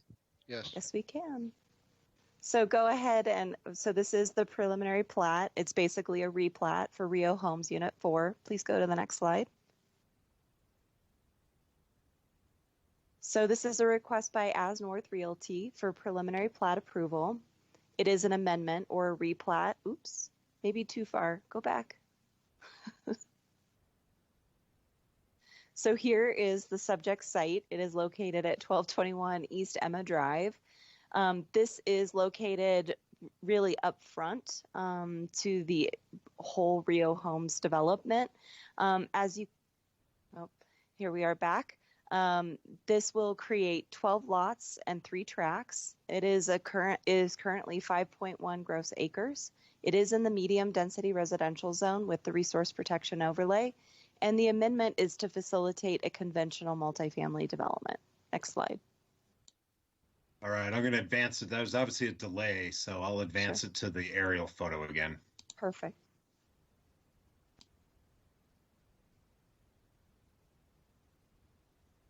This is the location of the site. It's directly adjacent to Arroyo Park off of, and it is located off of Emma Drive.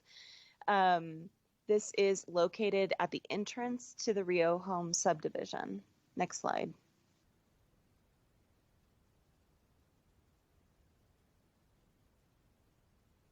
So here you can see the existing subdivision plat from 2005. It was split in a series of small and larger single-family residential units with detached garages, and some of those garages including accessory dwelling units. Move to the next slide.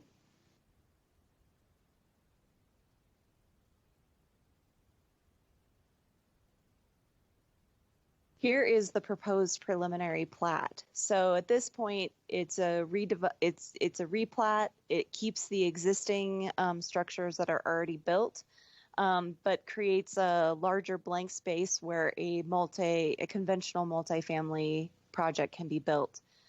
If the applicant so chooses, they can then go through the condominium plat process to make these single-family homes. And I believe that that is their eventual intention. Next slide.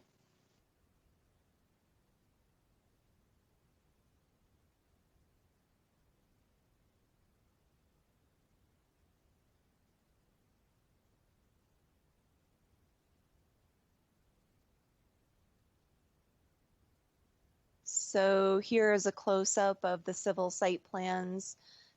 This is the area that will remain fairly intact, and it will allow for new future development on site. So this is allowing for the units that already currently exist.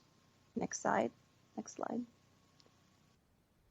And then this is the location on the east. So where you saw the blank space before, this is the proposed multifamily development.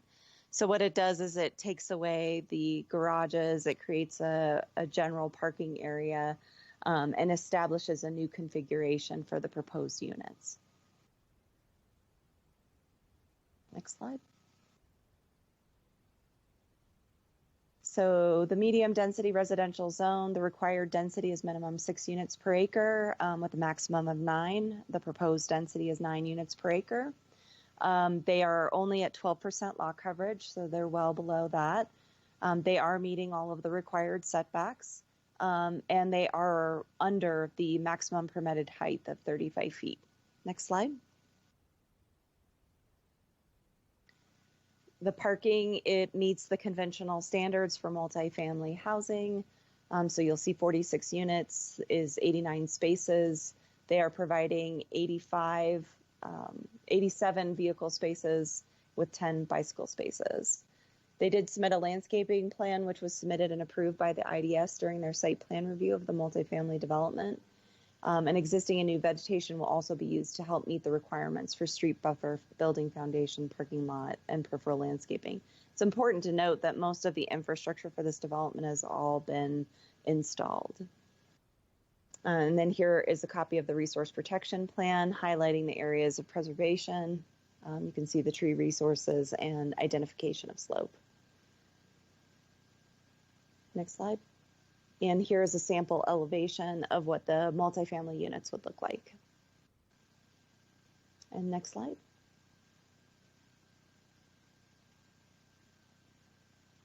And you get more elevations. So please, next slide.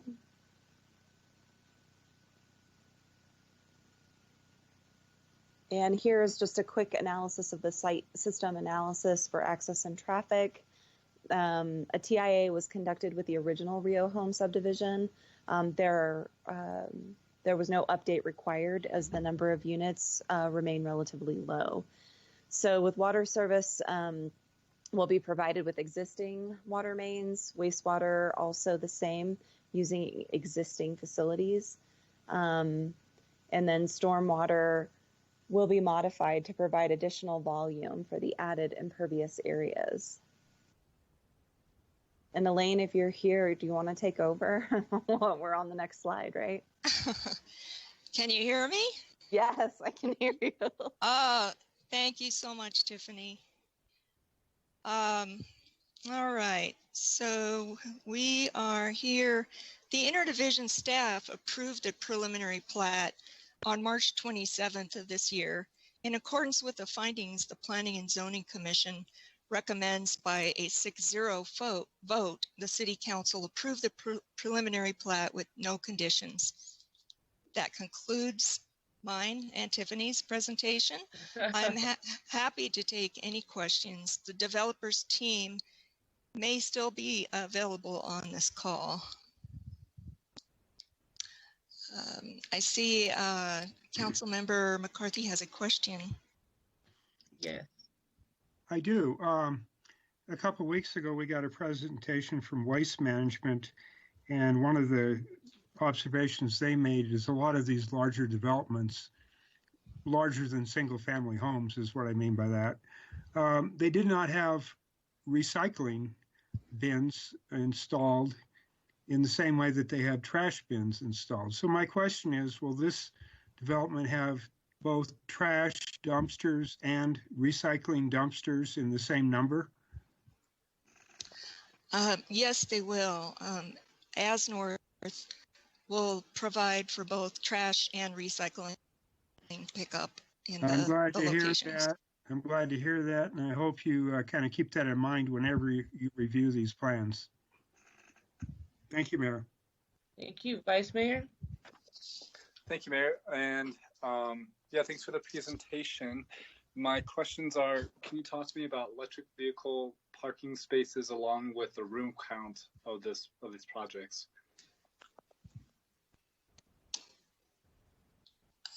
Vice Mayor, I don't remember the details on the electric vehicle, the EV number of spaces, but I know that our building safety review as part of the site plan review does require that the infrastructure for EV is installed in the parking areas. Okay, great. And then do you know about the room count breakdown? Like, is it predominantly 4 or 5+ bedrooms, or can you tell me more about the mix? Yes, I can. They are all 1 and 2 bedroom units. Oh, interesting. I like it. Thank you. You're welcome. Ms. Whelan? Thank you. Elaine, I just wanted to wish you well and thank you for your service, and just congratulate you in your retirement. Thank you so much. Thank you. I do have a question. Are any of these promised to be affordable? There is not an affordable component to this development, no. And can you tell me why there's not? I believe, well, it didn't go through a rezoning process, so it wasn't an ask, but there's also a previous affordable units provided across 3.0 homes, other units. Yeah, but there is not on unit 4.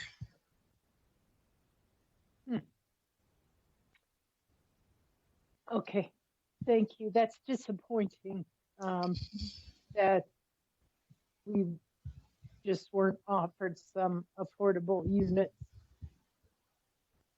Thank you. Mr. McCarthy?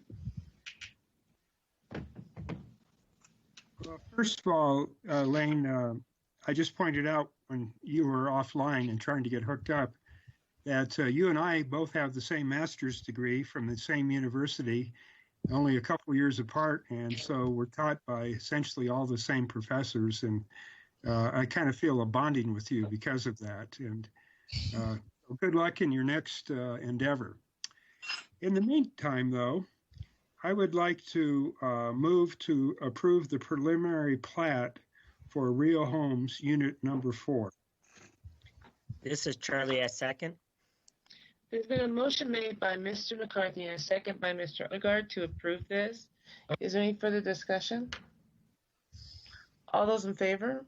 Aye. Aye. Aye. Aye. Aye. Any opposed? The motion carries. Thank you. Mr. Folk? Yes, thank you, Mayor. Hi, Elaine.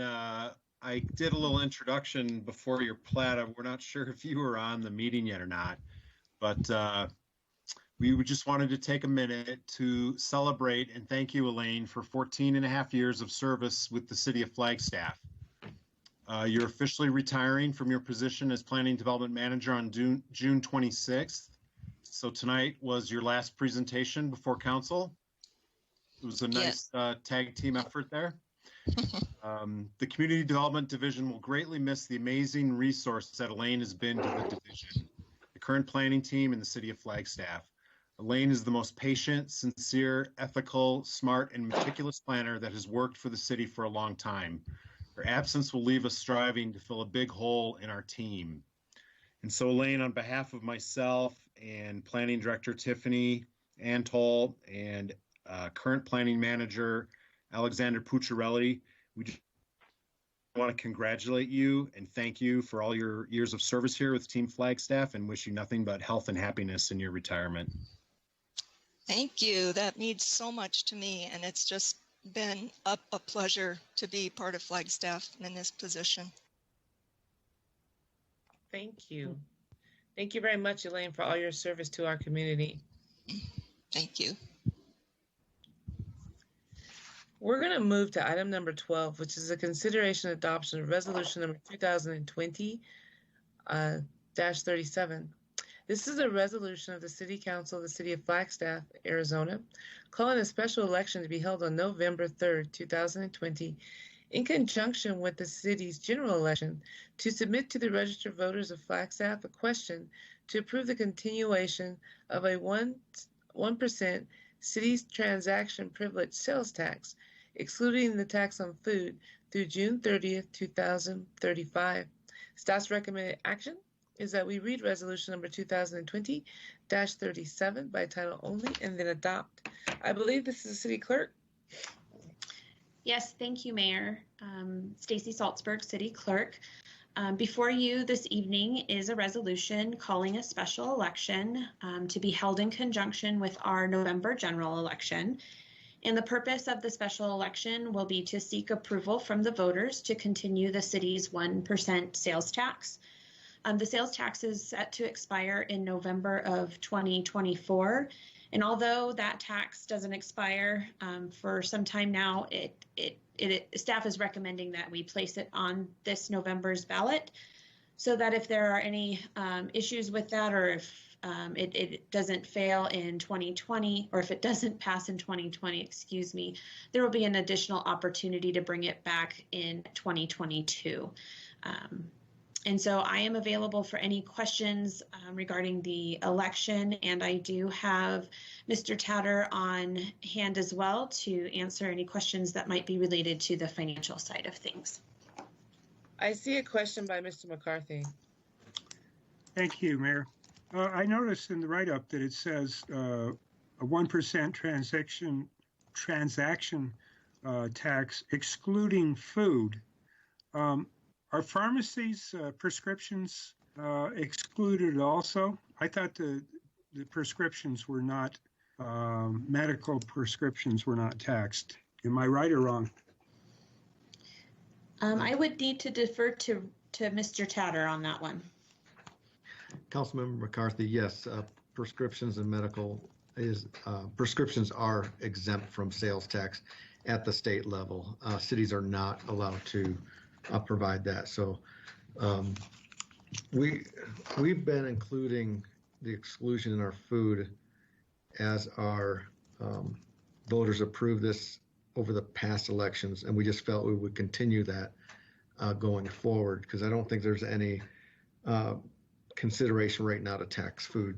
We could remove that language to leave it open for a future date to tax food, but I'm not sure that's the direction we want to go. Well, my preference would be that food not be taxed and medical prescriptions not be taxed. And based on how it is today in this special election, that is how it would be, yes. Thank you. Okay. Great. Mr. McCarthy, are you going to make a motion? You know what? I'd love to do that. I move to read Resolution 2020-37 by title only. This is Charlie, second. There's been a motion made by Mr. McCarthy and a second by Mr. Odegaard to read Resolution number 2020-37 by title only. Is there any further discussion? All those in favor? Aye. Aye. Aye. Aye. Aye. Any opposed? That motion carries. Thank you. A resolution of the City Council of the City of Flagstaff, Arizona, calling a special election to be held on November 3rd, 2020, in conjunction with the city's general election, to submit to the registered voters of Flagstaff a question to approve the continuation of a 1% city transaction privilege sales tax, excluding the tax on food, through June 30th, 2035. Is there a motion to adopt? Move to adopt, McCarthy. Is there a second? I second, Salas. Second, Mayor. Second. Third. There is a motion made by Mr. McCarthy and a second by Ms. Salas to adopt resolution number 2020-37. The Vice Mayor has a comment. Thank you, Mayor. Stacey, just had a quick question. Is this going to come back to us at all in terms of talking about the outreach plan and how we're planning to communicate this to the public?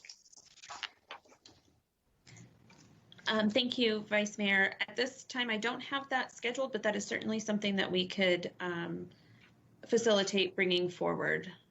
Personally, I'd be intrigued and would like to have that conversation. Thank you. Thank you. There's been a motion and a second. Any other comments? All those in favor? Aye. Aye. Aye. Aye. Aye. Any opposed? That motion carries. Thank you. Thank you. We're now down to item number 13. This is consideration and adoption of ordinance number 2020-18, an ordinance amending the Flagstaff City Code Title 9, Traffic Chapter 9-05, Bicycles. Staff's recommended action is that this meeting we read ordinance number 2020-18 by title only for the first time. Mayor Council, Sterling Solomon, your city attorney. Just wanted to let you know this ordinance is not a reopening of any electric bike issues. City Council already voted and decided this matter. This is just a formality to ensure that the language Council voted on is codified in the city code. So let me explain that a little bit. When City Council adopted Ordinance 2019-19, that ordinance prohibited electric bikes on Arizona, Nate Avery, and Buffalo Park trails. However, at the time, Council asked several commissions, the Pedestrian Advisory Commission, the Bicycle Advisory Commission, the Transportation Commission, asked all these commissions to review and make recommendation for any further prohibitions of e-bikes on other trails. It took some time to get back to those commissions, just as Council requested, but staff did so, and later staff reported back to Council that the commissions didn't recommend any further prohibitions. In fact, they recommended that Council remove some of the prohibitions, but Council made no changes. Thus, the prohibited trails as designated by Council can now be actually named in the city code. The issue here is it's not a reopening of the matter. It's already been decided by Council. It's simply a formality to make sure the accurate language Council voted on already is in the code. If there are any questions, I can explain further, but that's up to you. I feel like there should not be any questions. I feel like there should be a motion. Well, Mayor, this is Jim McCarthy. I move to read Ordinance 2020-18 by title only for the first time.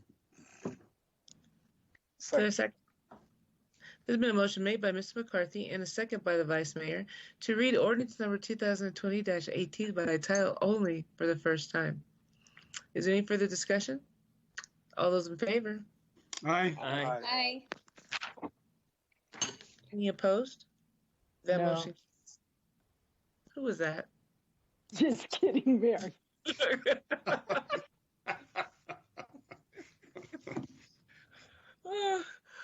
Yeah, yay. All those in favor?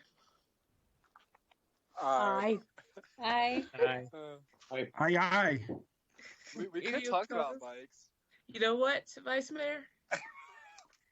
That motion carries. Thank you. I'm going to mute myself. Mayor Council, this is Sterling again. This will actually be placed on the routine agenda for the July 7th meeting. And that is where we will read the ordinance by the title for the final time and then adopt. I believe, though, that we need to read this now. Yes, thank you, Mayor. An ordinance of the City Council of the City of Flagstaff, Arizona, amending Flagstaff City Code Title 9, Traffic, Chapter 9-05, Bicycles of the Flagstaff City Code, establishing severability and establishing an effective date. I'm really surprised, Vice Mayor, you didn't jump in there and mention that I have a bike. So we'll just continue to move on down. There was a few things I wanted to mention, but I was going to leave it there. Okay. I'm going to ignore Councilmember Aslan. I'm going to go back to item number 9. This is consideration and adoption of resolution number 2020-39, a resolution of the Flagstaff City Council authorizing the Northern Arizona Intergovernmental Public Transportation Authority, NAPTA, to proceed with the environmental and other evaluation and planning for the downtown transfer center on city property under the existing license. Staff's recommended action is that we read resolution number 2020-39 by title only and then adopt. All right, thank you, Mayor. This is Dan Folk, Community Development Director, and I'm here tonight with Kate Morley from NAPTA, also known as Mountain Line. Back in May, Kate gave you an update on the Downtown Connection Center. They've selected the location of the existing transfer station on Phoenix Avenue there, the 100 and 200 blocks of Phoenix, I believe it is, between Milton and Beaver. And so their next step is to start some additional due diligence, which includes some environmental testing. And so this IGA would allow them to proceed with that next step. It is property that's owned by the city of Flagstaff. And with that, we're happy to answer any questions you might have. Do you have any questions for Mr. Folk at this time? Mayor, sorry, go ahead. I would like to make a motion that we go into executive session for legal advice on real property. Second. There's been a motion by myself and a second by Ms. Whelan. Is there any further discussion?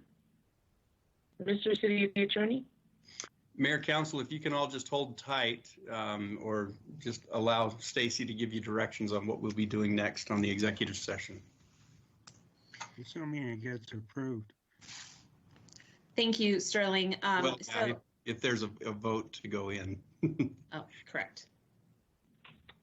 All those in favor? Aye. Aye. Aye. Aye. Aye. Any opposed? That motion carries. Thank you. Okay, so what we're going to do is we're going to go on a break in terms of our streaming, and each of the council members and Mr. Folk, I will need you to leave this current meeting, and then I am going to call you to connect you in, all of you, to connect you into the executive session. So it may just take a moment, but at this point, we're just going to take a quick recess, and I will call you into a new meeting. Do we hang up on this one, Stacy? Yes, and then after the executive session, you will join this meeting again. Close this out. Just hang up. Yep. Thank you. So we are back from our e-session, and I'm going to go to Councilmember Whelan. The item that we are on is item number 9, consideration adoption of resolution number 2020-39. This has to do with the resolution of the Flagstaff City Council authorizing Northern Arizona Intergovernmental Public Transportation Authority, NAPTA, to proceed with environmental and other evaluation planning for the downtown transfer center on city property under the existing license. Staff's recommended actions that we read resolution number 2020-39 by title only and then adopt. Ms. Whelan? Thank you, Mara. I am very excited about this, and so I would like to move that we read resolution number 2020 by title only. Is there a second? Second, McCarthy. So there's been a motion made by Ms. Whelan and a second by Mr. McCarthy to read resolution number 2020-39 by title only. Is there any further discussion? All those in favor? Aye. Aye. Aye. Aye. Aye. Aye. Aye. I'm taking Ms. Wallace as an aye. She is not opposed. That motion carries. Thank you. A resolution of the Flagstaff City Council authorizing Northern Arizona Intergovernmental Public Transportation to proceed with environmental and other evaluation and planning for the transfer center on city property under existing license. Is there a motion to adopt resolution number 2020-39?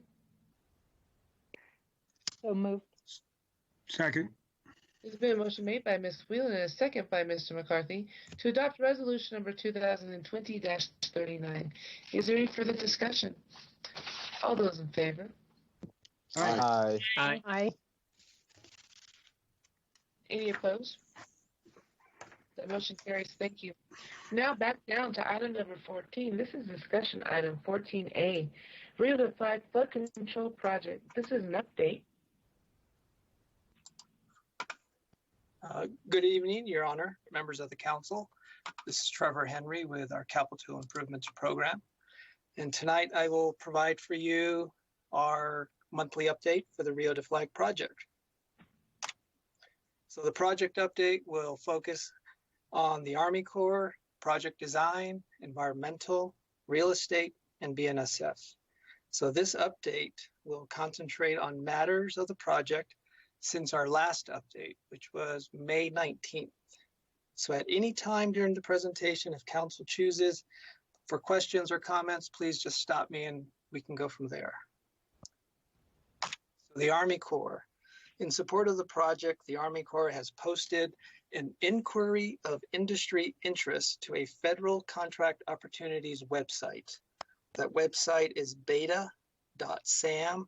The purpose of the inquiry is to gain knowledge of interest, capabilities, and qualifications from the construction community. This posting was released at the end of May. The Army Corps and the city have been in close communication on the project schedule. Our understanding at this time is the project is expected to be advertised in August, which is phase 1, with a contract award in October. The Army Corps has notified the city on May 21st about the non-federal cash contribution. At this time, the amount for the city is between $14 and $15 million.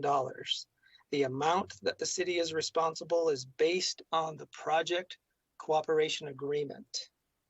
The city has the funds appropriated for the cash contribution at this time. City staff is working closely with the Army Corps financial staff on the terms of the cash contribution. Project design. The city provided comments to the Army Corps for the last design submittal on May 29th.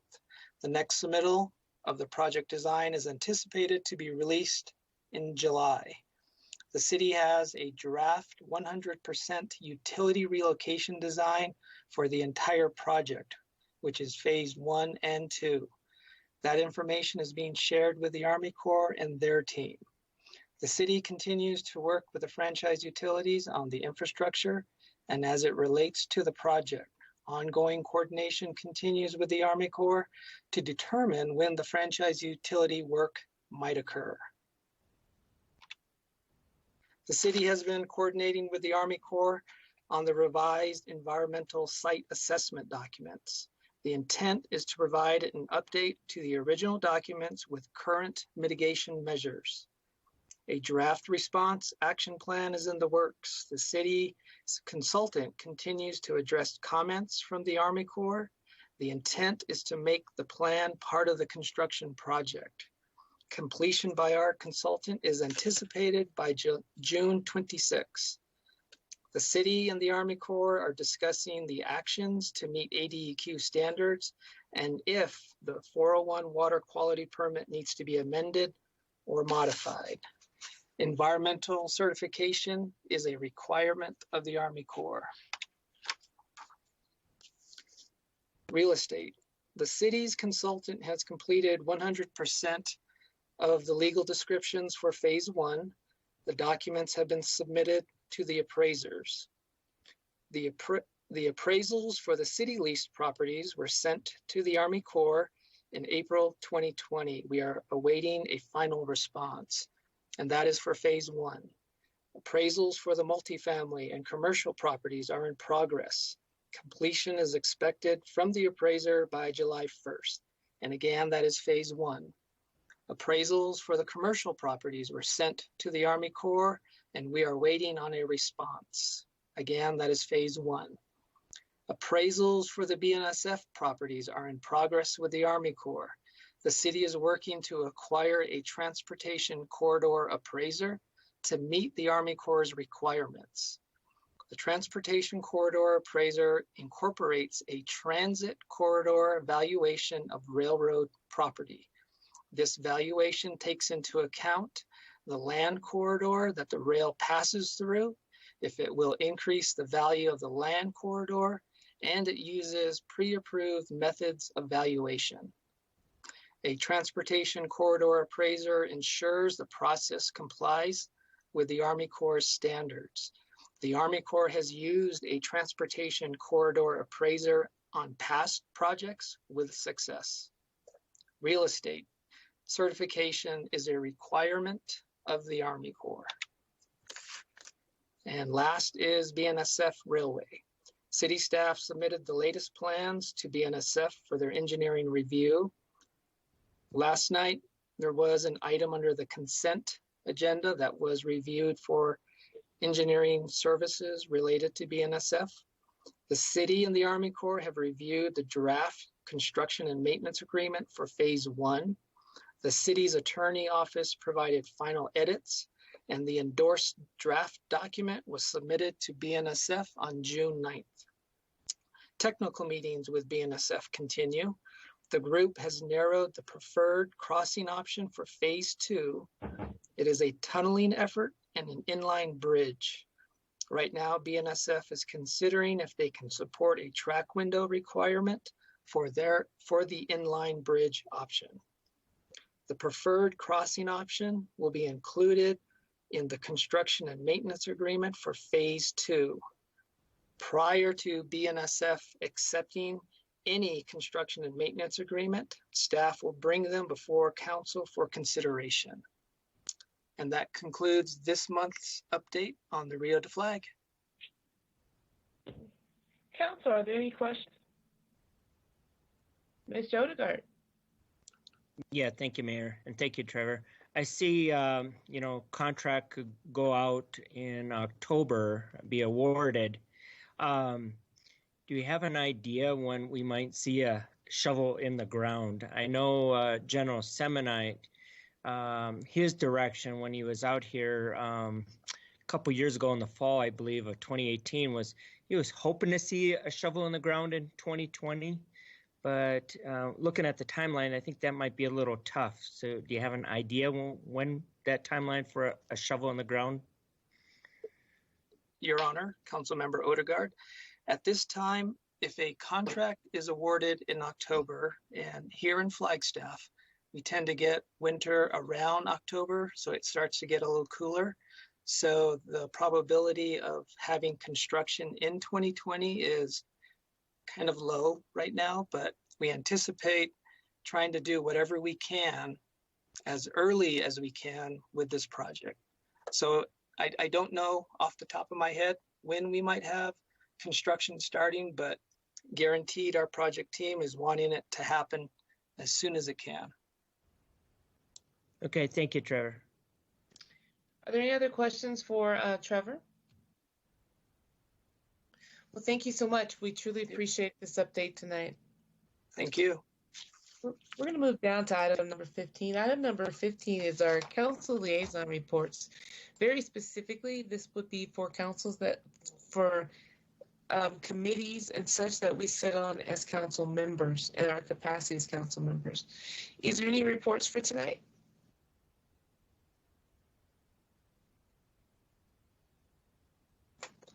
Not seeing anything. We'll go ahead and move down our agenda.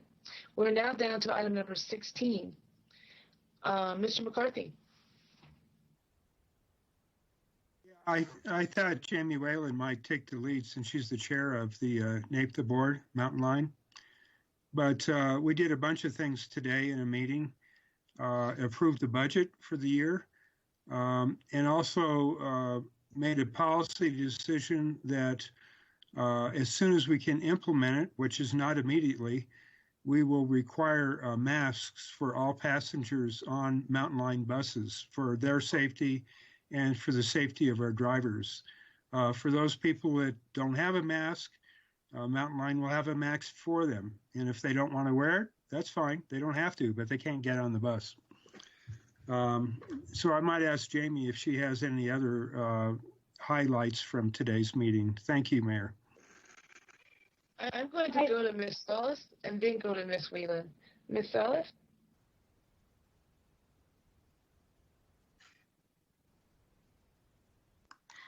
Thank you, Madam Mayor. Last week, I joined the Airport Commission meeting.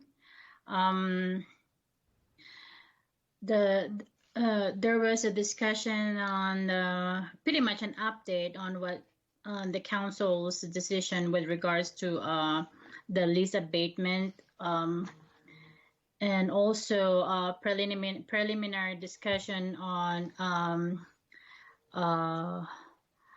how the CARES Act for the airport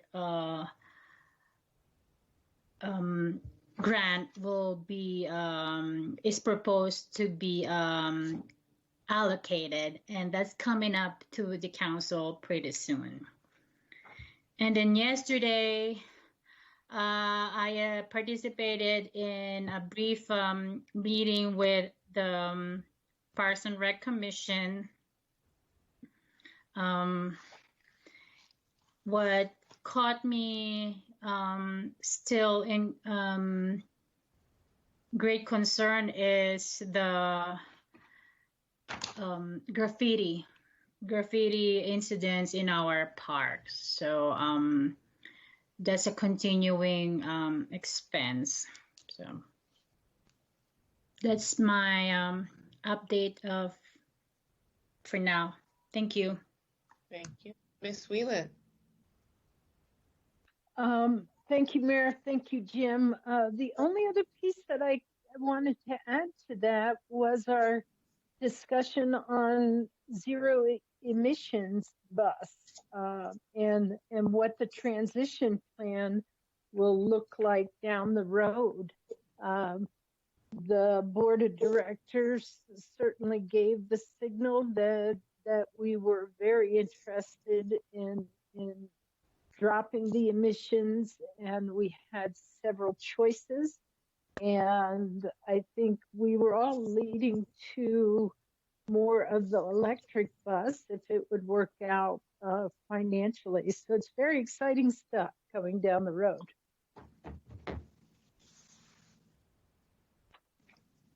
Okay, well, not seeing anyone else, I'm going to go ahead and move down the agenda. We're now at item number 16. These are future agenda item requests. After discussion and upon agreement by 3 members of council, an item will be moved to a regularly scheduled council meeting. The first one is 16A. This is a future agenda item request, a request by Councilmember Aslan to place on a future agenda a discussion regarding the addition of lobbying for Land and Water Conservation Fund to the City Council's legislative agenda. Mr. Aslan? Thank you, Mayor. This was brought to my attention by our local Sierra Club chapter, which would like us to put some effort into this. The Land and Water Conservation Fund, I'm sure all of you are at least marginally aware of this fund, which helps to create a source of monies for all sorts of amazing natural resource goods and services. And we want to see if we can get this funding to be permanent finally for the first time. Jim McCarthy, I don't know if you have anything you wanted to add. Adam, I know that you've co-authored some articles, some editorials in the paper about this. Just hoping to get the ball rolling on a statement of support and getting this lined up in our docket for how we lobby with the state. This is Jim McCarthy. Yes, I'm very supportive of this. I think it's a good idea. It's basically it'll be a resolution. Shouldn't involve too much staff time, but could yield some good funding for our state. So, Council, I'm also in support of, I'll lend my voice to it. Council, any other council members? This is Charlie, and I'm supportive. Ms. Salas has a comment. I'm in support of the fair item too.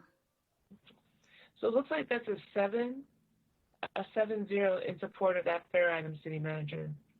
Wonderful. Thank you, everybody. And I'll pass the word along to the Sierra Club chapter, and we'll see where this takes us. Thank you. We're now down to item number 16B. This is a future agenda item request, a request by Councilmember Salas to place on a future agenda a discussion regarding a possible council action to adjust the timeline of the Flagstaff minimum wage with the intent of furthering the purpose of the voter initiative. Ms. Salas. Thank you, Madam Mayor, and I put forth this fair item to have the conversation on council before the minimum wage takes effect in January. We are navigating the new normal, and with great challenges before that. As we've seen in the last month, the numbers when it comes to the Flagstaff economy, as reported out by NAU Economic Policy. 68% of businesses are open. That means 32 businesses have shuttered. And the 68% businesses that remain open are operating at 50% capacity or less, with 41% decrease in revenues, and 56% have applied for assistance, and 44% have laid off or furloughed their staff.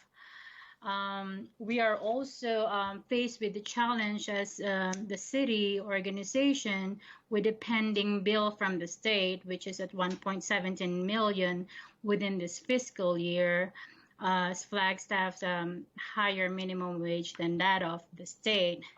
We are also we have received report our sales revenue is down. Our BBB funds revenue is down by 17%. So this discussion is with the hope of a possible council action to adjust the timeline of the Flagstaff minimum wage within our authority as council, and with the intent of furthering the purpose of the voter initiative. So I humbly ask for your support on this item. Thank you. Council, I see I see the Vice Mayor followed by Mr. Aslan. Vice Mayor. Thank you, Mayor, and thank you, Councilmember Regina Salas, for bringing this up and bringing it to us. I agree our businesses are struggling today, but making any adjustments to Prop 414, our local minimum wage, of which was voters approved twice, I just don't see it being the solution, nor do I believe the voters who voted for 414 would agree that this is furthering the intent. And like I said before, I just think it's going to be a divisive topic in our community, and we have enough divisiveness in our community currently to last quite some time. And I think we need unity and to work together and to come together around our community and our businesses. Thank you. Mr. Aslan. Yeah, thank you, Mayor, and thank you, Councilmember Salas, for your thoughtfulness in terms of looking for ways to support our local economy as we all navigate COVID. I don't think this is a well-advised course of action. I think it's a can of worms that we absolutely do not want to open right now. I happen to disagree with the assessment that delaying a wage increase for Flagstaff workers is the right move to make in a flailing economy, for one. And I think my assessment of the way that the language is written for 414 is that this cake is baked. The notion of trying to change it around at this point is just going to create an enormous amount of strife and discord in our community, and I think we should be focusing our efforts on other ways of moving forward. Ms. Whelan. Thank you so much, Councilmember Salas, for bringing this forward. And in the spirit of community conversation, I would agree to bring this forward. I don't think we're one to duck difficult conversations. And if the half of those numbers that you were talking about tonight are correct, which I believe they are correct, I think we do get to weigh in on, or the community gets to weigh in on this discussion, and we'll know probably right away how they feel about it. So I look forward to it. I look forward to even seeing if we can legally look at something like this.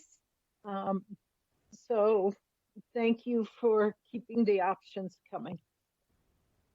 Ms. Salas?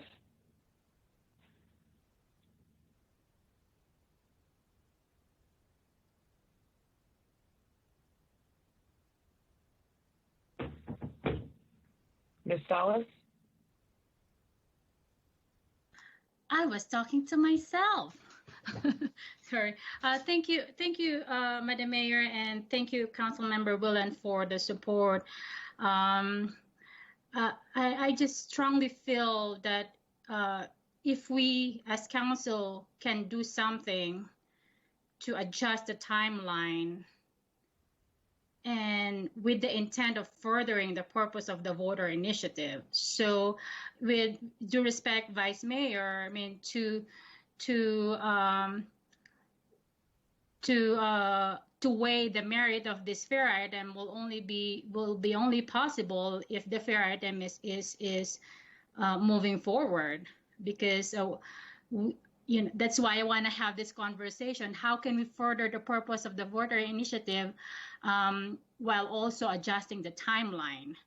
I'm also more worried about come January, when the minimum wage in Flagstaff goes up.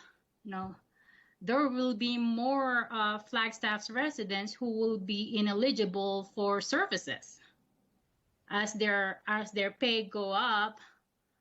And I know a lot of Flagstaff residents rely on services such as access and SNAP and food stamp. And if there's an additional, if there's a minor adjustment in their wages, but then they will be disqualified for all the services. So this kind of defeats the purpose, right, of trying to live in Flagstaff. So yes, and then another thing is, and what really also bothers me and keeping me worried is the state's future action in terms of additional charges to the city. So. Ms. Whelan? I don't think there's one of us that doesn't think individuals should be paid a higher minimum wage. And I'm really not so sure that that's even the point. The point is, if businesses are not open to employ, that's going to be a challenge. And it's already with our unemployment numbers showing that not employees are going to be stressed. And so how do we know unless we have the conversation? And that's the way I view most conversations, is how do we know unless we have the conversation? Thank you. Well, thank you. Mr. McCarthy, did you want to weigh in? Are you fine? I wasn't going to say anything, but a couple of points. One is, I think we had an executive session on this and talked about what we can and can't do a month or two ago, whenever it was. And furthering the intent of the law, instead of going to $15 an hour, what would we do? Go to $16 an hour? That would further the intent of the law. The intent of the law was to raise wages. Now, I personally can appreciate how in many cases this is a real burden for certain companies, and it's driving their costs at a time when they really can't afford to have.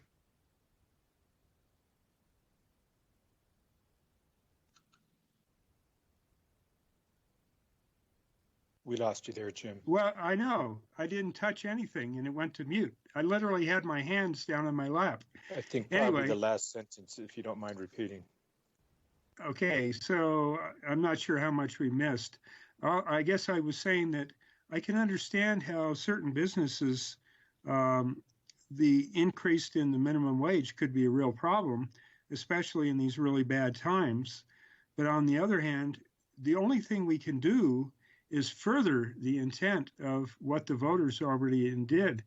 And I don't know how, if anyone can hypothesize how we might further the intent of the law by reducing the amount that the minimum wage is, then I'm willing to listen. But I don't even see a ghost of a chance of that coming out. So if somebody has an idea, let me know, and then I'll say push this forward. Otherwise, I think I will say I'm just going to be a no on this. Vice Mayor? Thank you, Mayor. And I just wanted to weigh in as well and just, let Councilmember Whelan and Salas know I'm happy to have any discussion under the sun, and you know that about myself. I'm always going to be open to conversation. So, if we go there, that's fine. I do feel similarly to Councilmember McCarthy. I just don't see the connection, and I just feel like we've had this conversation, and I've seen it play out so many times in our community that after going through the voters twice, I just think it's not worth the energy for us as a council body. But if it is, and if there are enough in support, of course I'm happy to have the conversation. But I am not necessarily saying that we should. Thank you, Mayor. Okay, I guess I'm going to need for you to be clear, Vice Mayor. We're trying to see. I'm voting no. Okay. No. Yeah. So far, there is not majority for this. I'm going to go ahead and let Ms. Salas have a final comment, and then we will move on. Ms. Salas?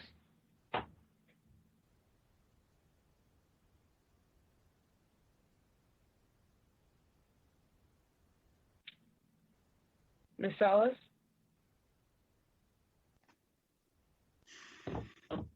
It's not my fault. To myself again. Yeah, sorry. Thank you, Madam Mayor, and I appreciate the opportunity to bring this forward. And I understand. I understand the Vice Mayor and Council Member McCarthy's reservation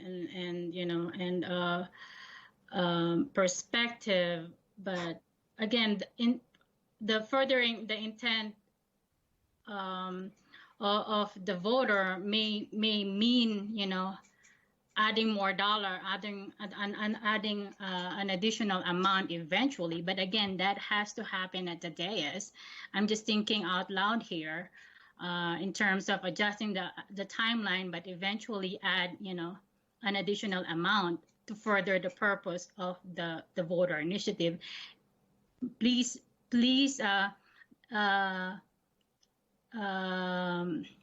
mark me when I say this fair item does not in any way intend to undermine or circumvent the voter initiative. I am just proposing to adjust the timeline just for next year, and then further the intent eventually with possibly adding an amount.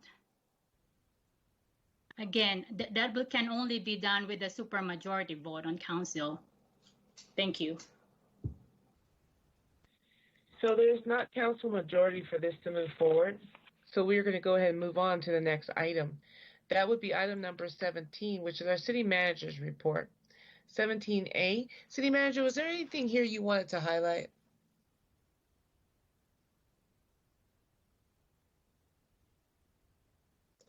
I'm going to say no and move on. We'll move on to item number 18. This is our COVID-19 update. This is an item where City Council can speak and talk about COVID. I do have an update for tonight.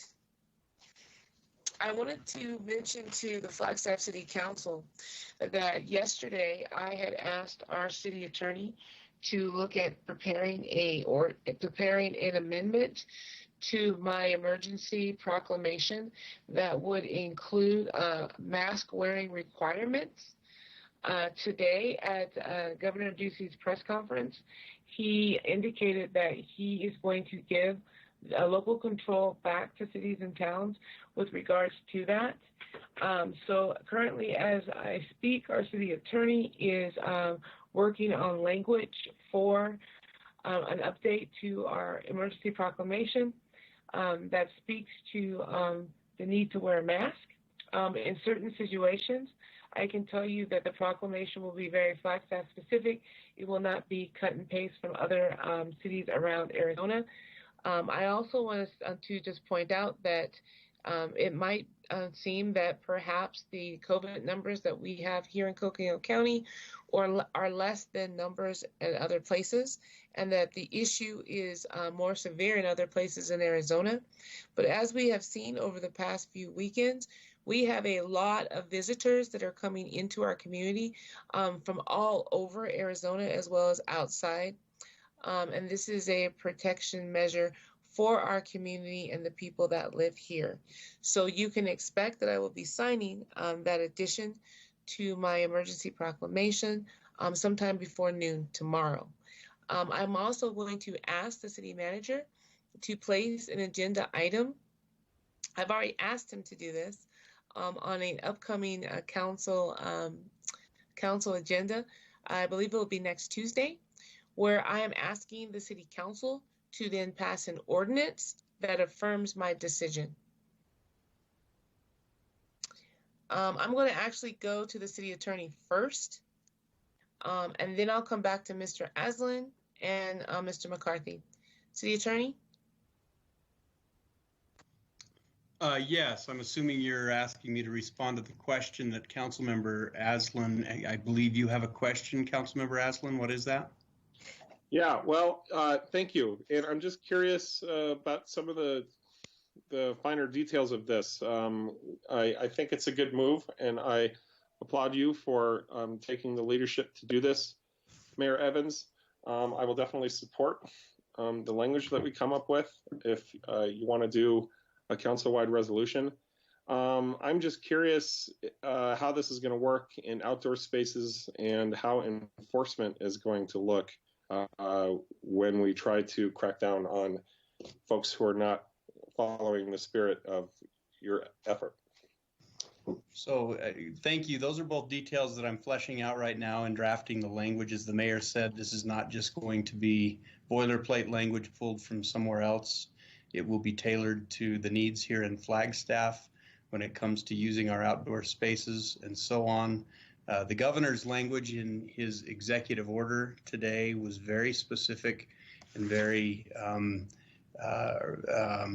to the point that it's in public. Face coverings in public. The governor himself stated that he wants all Arizonans wearing masks or face coverings in public, but that he's not going to mandate that. When he was asked about that, he indicated that he didn't want to mandate that because there are some places in the state where local officials may not feel it's appropriate. As a result, he's leaving it up to government officials. So this carve out, if you will, of the preemption is specific to face coverings only, and this will be tailored to Flagstaff specifically. I just do public spaces and open spaces, outdoor spaces, always equate. No, I'm going to tell you that I'm trying to draft around that language or draft language around that issue in that public spaces out in the wide open in the forest, if you're out in an open space where that or even a sidewalk in a neighborhood. Well, and that's partially what I'm looking at is how to distinguish between the two and whether that's even necessary. So there are quite a few details that I'm still working on. Okay, thank you. Best of luck with figuring that out. You bet. I'm going to go to the city manager first, then we'll come back to Mr. McCarthy.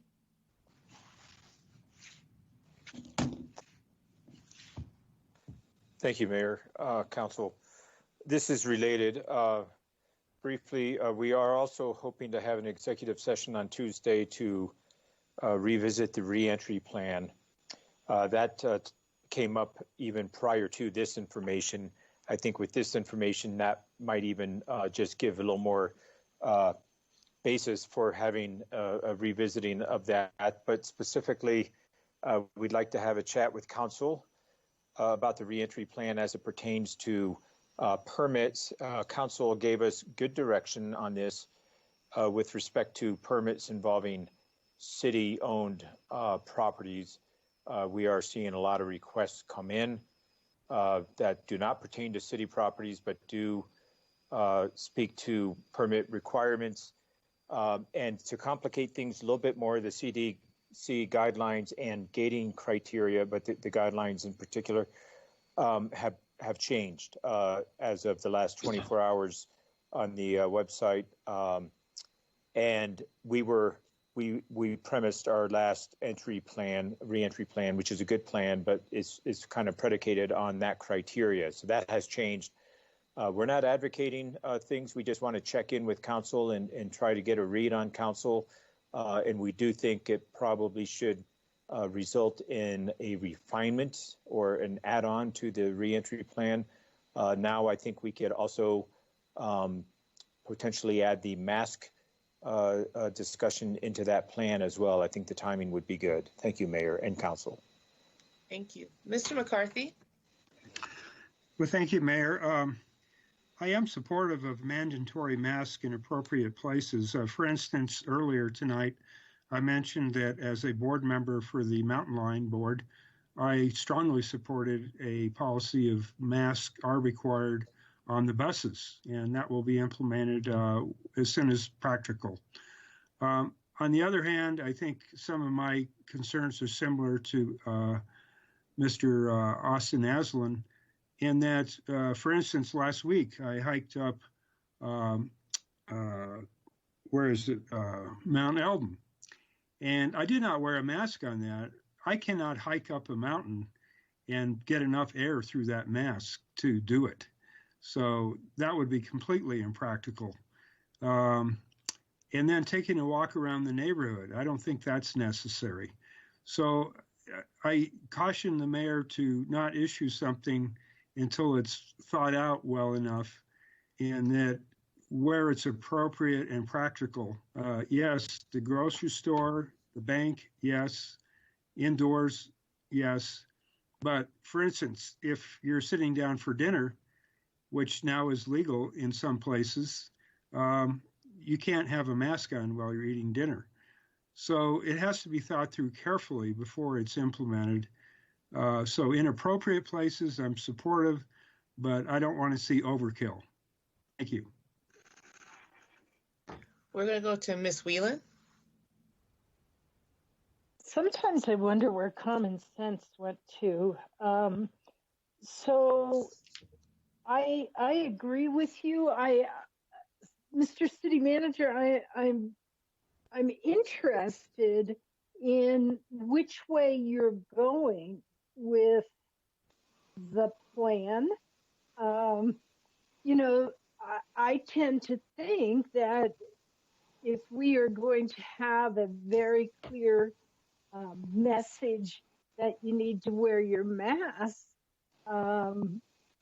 then does that mean we should follow suit as the county has and begin to open up our outdoor venues? Once again, I think it gets very confusing when we have county messaging.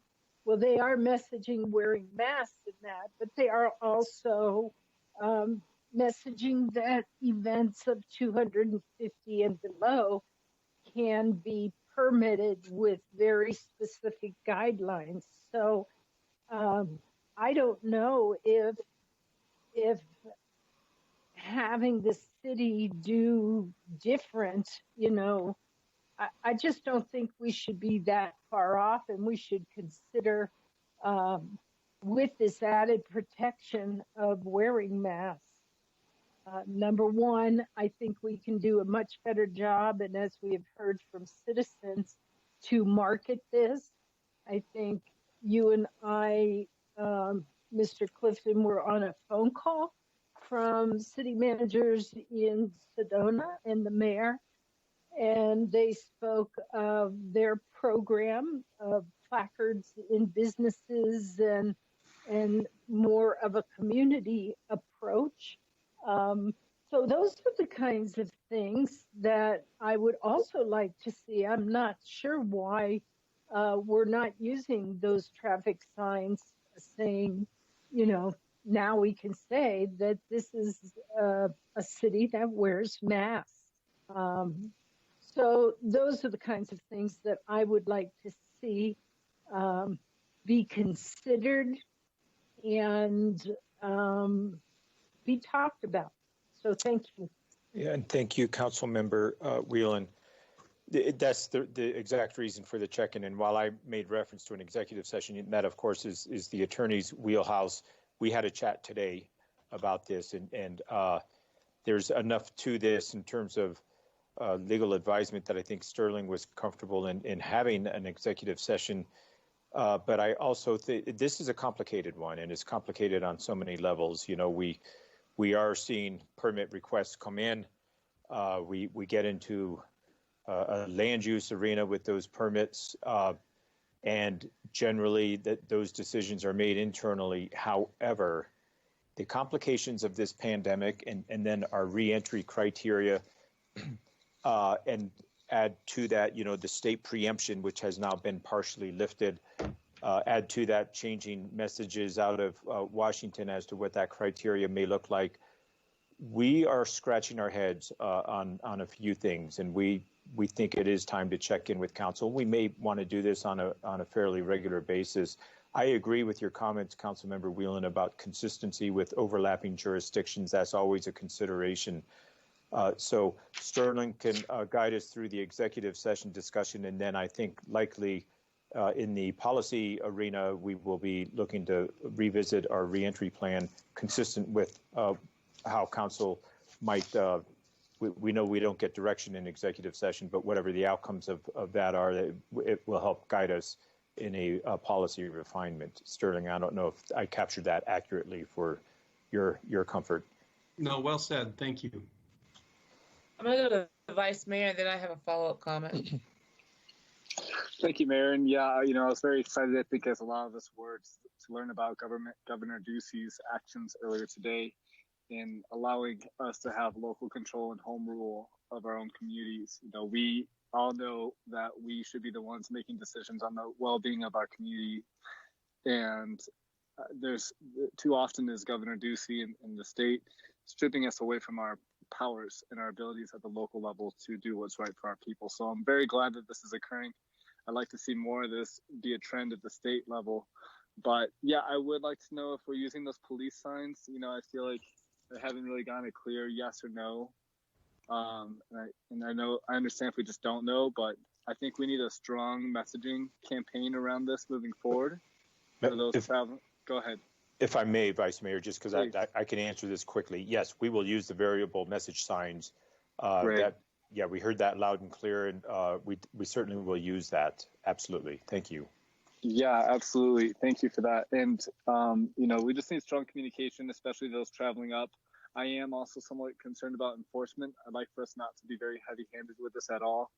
And Mayor, I do trust you to work with staff and get this on paper, but I just wanted to share that. And also something that we spoke about at our call with the county and the other cities. I think it was earlier today. It might have been Monday, but I think it was today. But basically, we were talking about passing out masks potentially to, you know, the public at times, right? And thinking about even like the protesters. And the county did offer support with masks, the physical just masks they have enough to share. So if we do need any, we should reach out to Dr. Peoples and yeah, just letting staff know that. Let me see. And then I look forward to that e-sesh that city manager you spoke about. You know, Dr. Ingleshaller talked about moving forward and that we can do it, but it needs to be done in a certain way and done right with a lot of consideration.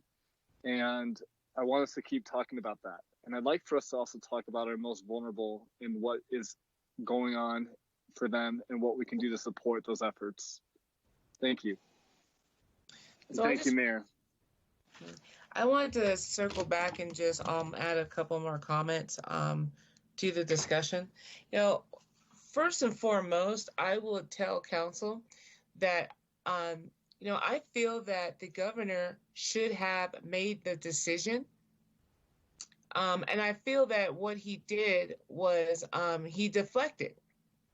The fact of the matter is that the numbers are going up in the state. We are now like #1 in COVID cases. We seem to always want to be #1 in something that is negative rather than #1 in something that is positive. Okay. He came out with a mask, him and his two members of staff. He was doing things very differently today. He had separate bottles of sanitizer that was sitting on napkins. It was very clear that there's a problem in Arizona. However, instead of just saying, you know, we're all going to wear a mask, he said, you know, I'm going to punt this. We opened early. We have COVID cases that are climbing, and he's going to punt this. And that's okay, because the mayors have been saying for months now, this has been going on since the 17th of March, at least for me. We've been saying for months now, if you're not going to lead, then give us the ability to help our community be as successful as we can. Okay. I trust that our city attorney is going to write a resolution that is not going to be overly burdensome and cumbersome to our residents, but it's going to be mindful of the fact that the numbers here in the state of Arizona are going up. There is a major issue. And as the governor himself said today during his press conference, this is about personal responsibility and the responsibility that you have for living in a society. He said that. And the fact that it's not about you, but it's about you getting other people sick. Now, with regards to Coconino County and the differences that we seem to have, I will tell you that right now, Pima County is going to have an emergency meeting to talk about implementing mandatory mask wearing. I look at Coconino County, and so far, Coconino County has been behind in a lot of the things I think they should have done from the start of this pandemic. It would be great if we were all together. Perhaps if they were implementing the same things that we are doing, then perhaps we could really have a conversation about opening up more public places if everybody was mandated to wear a mask. I do think it's confusing. If you live in the county, you don't have to do something, but we all know that all roads lead to Flagstaff, Arizona, as most people work and go to school here. They interact here, they play here, they shop here. We should be on the same page. So I would really encourage Coconino County to go and talk to their counterparts in Pima and other places like that to see what they can do to help us make sure that our numbers here are lower, right? Now, with regards to other cities and towns that are looking at doing this, Tucson is moving forward. They're doing this. The city of Phoenix is having a meeting next week where they're going to vote on this. The city of Tulsa is doing this, and there's other cities and towns that are talking about how they can do this in an expedited manner. We closed early, and we did things that I really feel protected, or I did things that I feel that protected our community and has helped flatten the curve somewhat.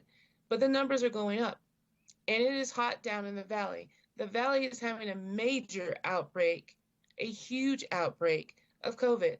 Scottsdale is one of the highest places down there right now, according to the conversation that we mayors had with Senator Sinema this morning at 11:30. So one of the things that we need to do is we need to use whatever message boards we can. We have comments from members of the public saying that we should put up boards and placards like the governor did in the state of New Mexico. I had to remind them that, one, we're not the governor here. Number two, we only have so many resources. But with the resources we have, we should do what we need to do. What I'm asking for us to be mindful of is that our numbers are relatively low compared to some other places in the state. Seeing how we are a hotbed for tourism, we need to make sure that people who are coming to visit us bring a mask, have a mask, and we need to have our mask on as well, and we need to be mindful.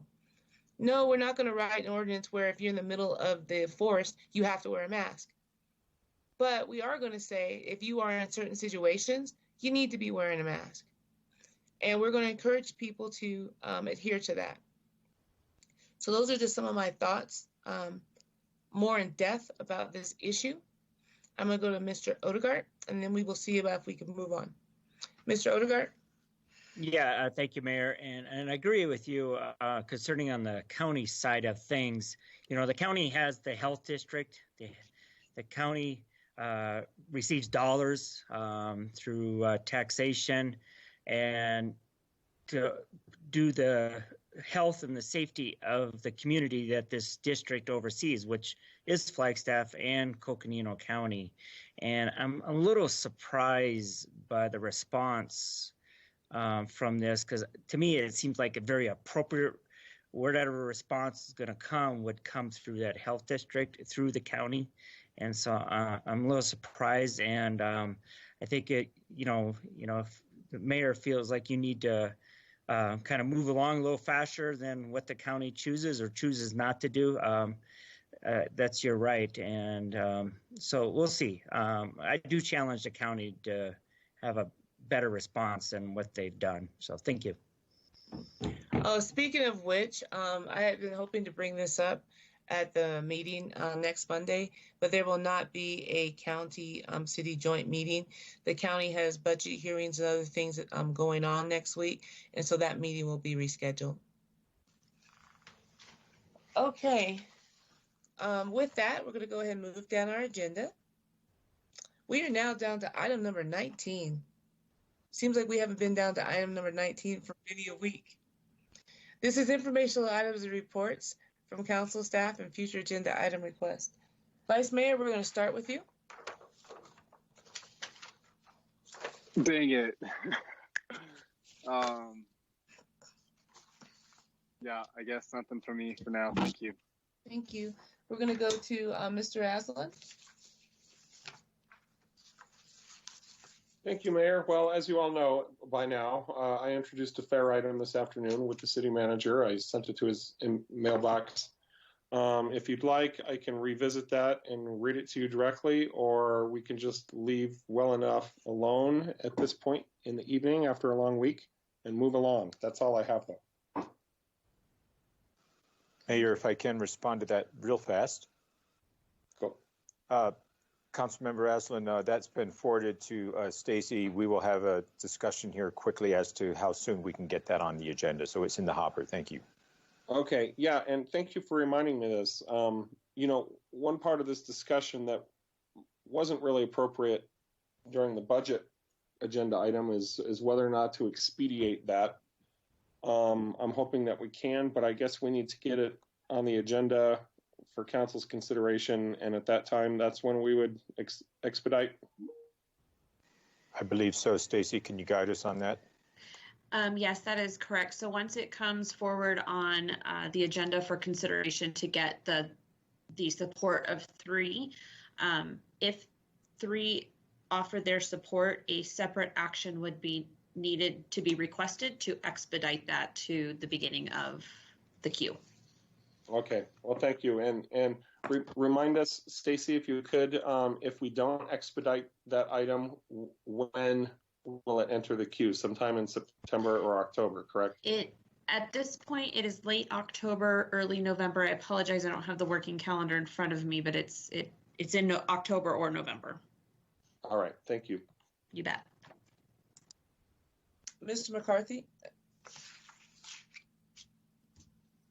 Thank you, Mayor. As you may recall, during the budget discussion, I read a paragraph basically asking for certain actions. I think that could be taken as a fair. I can read it again, or I could just email it to the city manager. And the other thing I'll say is I have a hunch that there may be a lot of overlap between Mr. Aslan's request and my request, but it may be that his or mine asked for a few other specifics that are not in the other. So rather than take the time now, and since I already read it, I will send it to the city manager tonight. Thank you. Thank you. Mr. Odegaard? Yeah, thank you, Mayor. Just a few things. We've gotten emails and I've seen on social media posts about consistency among the organization with employees as far as wearing masks. but assume this is all probably going to be addressed this coming week. So I won't go into details on that. I'm glad we're having an executive session concerning the reentry concerning phase 3. I've been getting a little push from community members about city facilities, so it'd be good to have those discussions and see where we're at next week during that executive session. And then I just want to make everyone aware, if they hadn't seen it already, and I'm glad Councilmember Salas brought this up earlier, is concerning graffiti and vandalism.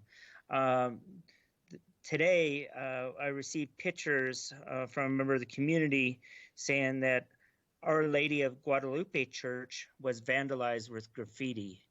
We're probably seeing an increase as far as vandalism and with the graffiti, maybe because of COVID.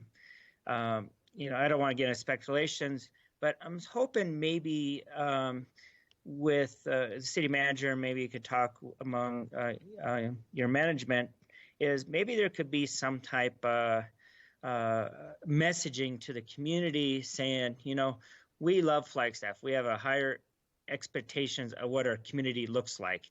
And graffiti with vandalism as graffiti as an option is not acceptable as a community. And maybe there could be some type of messaging going out and just get everybody to start talking about it, that, we don't want to see that here in our community. So maybe I'll speak with the mayor maybe in the next day or two and talk about that too. Maybe there could be something we can do to collaborate to get that message out. So that's it for tonight. So thank you. Council member, we will follow up on that at the staff level. Thank you. Ms. Salas? Nothing for tonight. Thank you. Have a great evening and good night from myself and Cuddles. Miss Whelan? I have nothing tonight. Thank you, Mayor.